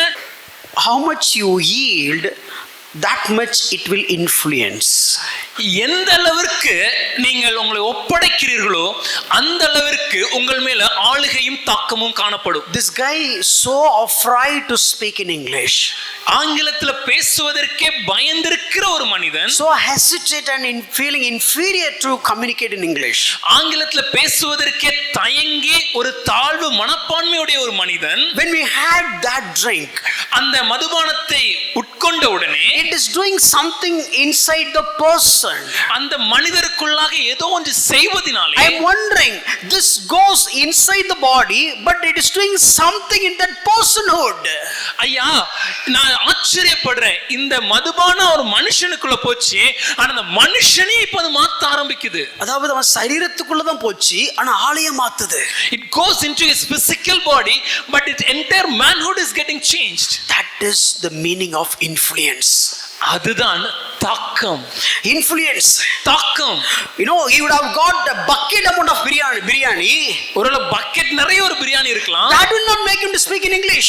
அது அவர் ஆங்கிலத்துல பேச வைக்காது. Maybe you would have got lot of juices but that is not making him to speak in English. அநேக ஃப்ரெஷ் ஜூஸ் அவர் குடிக்கலாம், அது அவர் ஆங்கிலத்துல பேச வைக்காது. but this so called drink, ஆனா இந்த மதுபானம், இந்த கொஞ்சமா ஏற்றுக்கொண்ட இந்த உணவு, it went inside, அது உள்ள போன உடனே it changing the person, அந்த மனுஷனையே மாத்துது, changing the personhood. அந்த மனுஷனுடைய குணாதிசயத்தை மாத்துது. This is what the meaning of being influenced. இதுதான் தாக்கம் என்ற வார்த்தையுடைய அர்த்தம். more I yield to the Holy Spirit, more I will be influenced by the Holy Spirit. நான் எந்த அளவிற்கு பரிசுத்த ஆவியானவருடைய கரத்தில் என்னை ஒப்படைக்கிறேனோ அந்த அளவிற்கு பரிசுத்த ஆவியானவரால் தாக்கம் நிறைந்தவனாக மாற ஆரம்பிக்கிறேன். more I hear him, அதிகமாக அவரிடத்துல கேட்கும்போது, more I submit to him, அதிகமாக அவரிடத்துல சரணடையும் போது, more I obey him, அதிகமாக கீழ்ப்படியும் போது, more I believe him, அதிகமாக அவரை நம்பும் போது, more I hold him, அதிகமாக அவரை சார்ந்து இருந்திருக்கும், more I allow him to rule over me, அதிகமாக அவர் என்னை ஆட்கொள்வதற்கு நான் என்னை அனுமதிக்கும் போது, more I get influenced by the Holy Spirit. பரிசுத்த ஆவியானவருடைய தாக்கம் அதிகமாக என்னுடைய நடைமுறை வாழ்க்கையில் காணப்படும். So a few days back we were on this road. சில நாட்களுக்கு முன்பாக இந்த ரோட்ல நாங்க வந்து கொண்டிருந்தோம். We were on the car. நாங்க கார்ல பயணித்துக் கொண்டிருந்தோம். There was one man who was just riding the bike on the middle of the road. அந்த ரோட்டுக்கு நடுவுல ஒருவர் இருசக்கர வாகனத்தை பைக் ஓட்டிட்டு இருந்தார். And very casually just wobbling here and there. ரொம்ப கேஷுவலா அப்படி லெஃப்ட் ரைட் போயிட்டு இருந்தாரு. And we thought he is riding the bike very careless way. நாங்க என்ன முதல்ல நினைச்சோம்னா என்ன இவ்வளவு கவனக்குறைவா வாகனத்தை ஓட்டுறாருன்னு. And once we come close, அவர் அந்த வாகனத்தை நெருங்கும் போது he was just escaping from a couple of accidents in front of our own eyes. எங்களுடைய கண்களுக்கு முன்னாடியே ஒரு 2 ஆக்சிடென்ட் விபத்து நடக்கிறதுல இருந்து மயிரிழையில அவர் தப்பித்தார். Then we understood. அப்ப எங்களுக்கு புரிஞ்சிடுச்சு. He is not riding the bike but something else is riding the bike. வண்டி அவர் ஓட்டலையா, வேற ஏதோ ஒண்ணுதான் இப்ப வண்டி ஓட்டி கொண்டிருக்குது. That much he was yielded. அந்த அளவுக்கு அவர் தன்னை ஒப்படைத்து விட்டார். We just trying to get his attention. அவர் எப்படியாவது அவர் கவனத்தை எங்க பக்கம் திருப்ப முயற்சி செய்து we went close to him and just after he stopped he said, brother, எப்படியோ அவர் வாகனத்தை நிறுத்த வச்சு நாங்க பக்கத்துல சென்று, அண்ணே, brother, you have a family, அண்ணே உங்களுக்கு குடும்பம் இருக்கு, be careful, கவனமா போங்க. I think he heard this in Latin and Greek. அவருக்கு இது கிரேக்க மொழி போற லத்தீன் மொழி போல இருந்தான்னு தெரியல. Okay, thank you. ஓகே, நன்றி, நான் பாத்துக்கிறேன். நான் சொன்னது அவர் என்ன கையெடுத்து கும்பிட்டு போட்டோம். I don't know whether he understood whatever I said. He with folded hands he said, go. Believe me, on that day I was praying for that person more than anyone else. உண்மையே சொல்லணும்னா நான் அன்னைக்கு அந்த நபருக்காக தான் மற்ற எல்லா நபரை காட்டிலும் அதிகமாக ஜெபித்தேங்க. But let me tell you one thing. ஆனா ஒரு விஷயத்தை சொல்றேன். He doesn't have any control over that bike. அந்த பைக்குக்கு மேலாக வாகனத்தை ஓட்டுறதுக்கு அவருக்கு எந்த ஒரு கண்ட்ரோல் ஒரு இல்லாம தான் ஓட்டிட்டு இருந்தார். This full control is holding by that the drink that has drunken. அன்னைக்கு மொத்த மொத்த ஆளுகையும் எங்க இருந்துச்சுன்னா அவர் குடித்திருந்த அந்த மதுபானத்தின் கையில இருந்துச்சு. If you are filled by the Holy Spirit, பரிசுத்த ஆவியானவரால் நீங்கள் நிரம்பி இருந்தீர்களானால், you know your carnal desire will not rule your life. உங்களுடைய மாம்சத்திற்கு ஏற்றுவான சிந்தனையும் இச்சையும் உங்களை ஆட்டி படைக்காது. It is something like you are drunken. இது ஒரு மதுபான வெறி மாதிரி. It is something like, you be filled with the Spirit of God and He will lead you. ஆவியானவரால் நிரப்பப்பட்டு ஆவியானவரே உங்களை வழி நடத்த ஆரம்பிப்பார். And people will see you like Christ is living through you. உங்களை ஜனங்கள் பார்க்கும்போது சொல்லுவாங்க, ஐயா கிறிஸ்துவ உங்க வாழ்க்கையில பார்க்கிறோம். Your mind will be thinking like the mind of Christ. கிறிஸ்துவின் சிந்தை எப்படி உள்ளதோ அப்படியே உங்கள் சிந்தை காணப்படும். Your lifestyle is kind of a lifestyle of Christ. உங்கள் அனுதின நடைமுறை வாழ்க்கை கிறிஸ்துவின் வாழ்க்கை முறை போல் காணப்படும். Then you can live a Christian life. You ought to live by the power of the Holy Spirit. எப்படிப்பட்ட ஒரு கிறிஸ்தவ வாழ்க்கையை நம்ம வாழணுமோ அப்படிப்பட்ட ஒரு வாழ்க்கையை வாழ்வதற்கு ஆவியானவர் நமக்கு வல்லமையும் பலனையும் அளிக்கிறார். Hallelujah. Hallelujah. How many of you being filled with the Holy Spirit? எத்தனை பேர் பரிசுத்த ஆவியால் நிரப்பப்பட்டிருக்கீங்க? How many of you heard the filled the Holy Spirit sermon before? இதுக்கு முன்பாக நம்ம சபையில ஆவியால் நிரப்பப்பட்ட இந்த சத்தியத்தை குறித்து பேசும்போது எத்தனை பேர் கேட்டீங்க? கை தூங்க. I want to see your hands. Have you experienced filled with the Holy Spirit after that? அதன் பின்பாக உங்க வாழ்க்கையில் அதை நடைமுறைப்படுத்தி விட்டீர்களா? சார் அது 1.5 வருஷத்துக்கு முன்ன பேசினது இப்ப கேட்டா எப்படி சொல்ல முடியும்? That is why we are going to do that again. Next week we are going to continue. அடுத்த வாரம் மறுபடியும் ஆவியானவரால் நிரப்பப்பட்ட ஒரு மனிதனின் வாழ்க்கை எப்படி இருக்கும் என்பதை நாம் தியானிக்க போகிறோம். If you want to know what does it mean being filled with the Holy Spirit, பரிசுத்த ஆவியானவரால் நிரம்புவதுனா என்னன்னு நீங்க தெரிஞ்சுக்க விரும்புறீங்களா?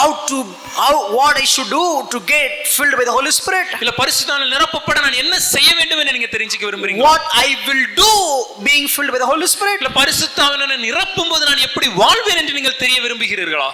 Come next week. அடுத்த வாரம் வாங்க. God bless you. தேவன் உங்களை ஆசீர்வதிப்பாராக.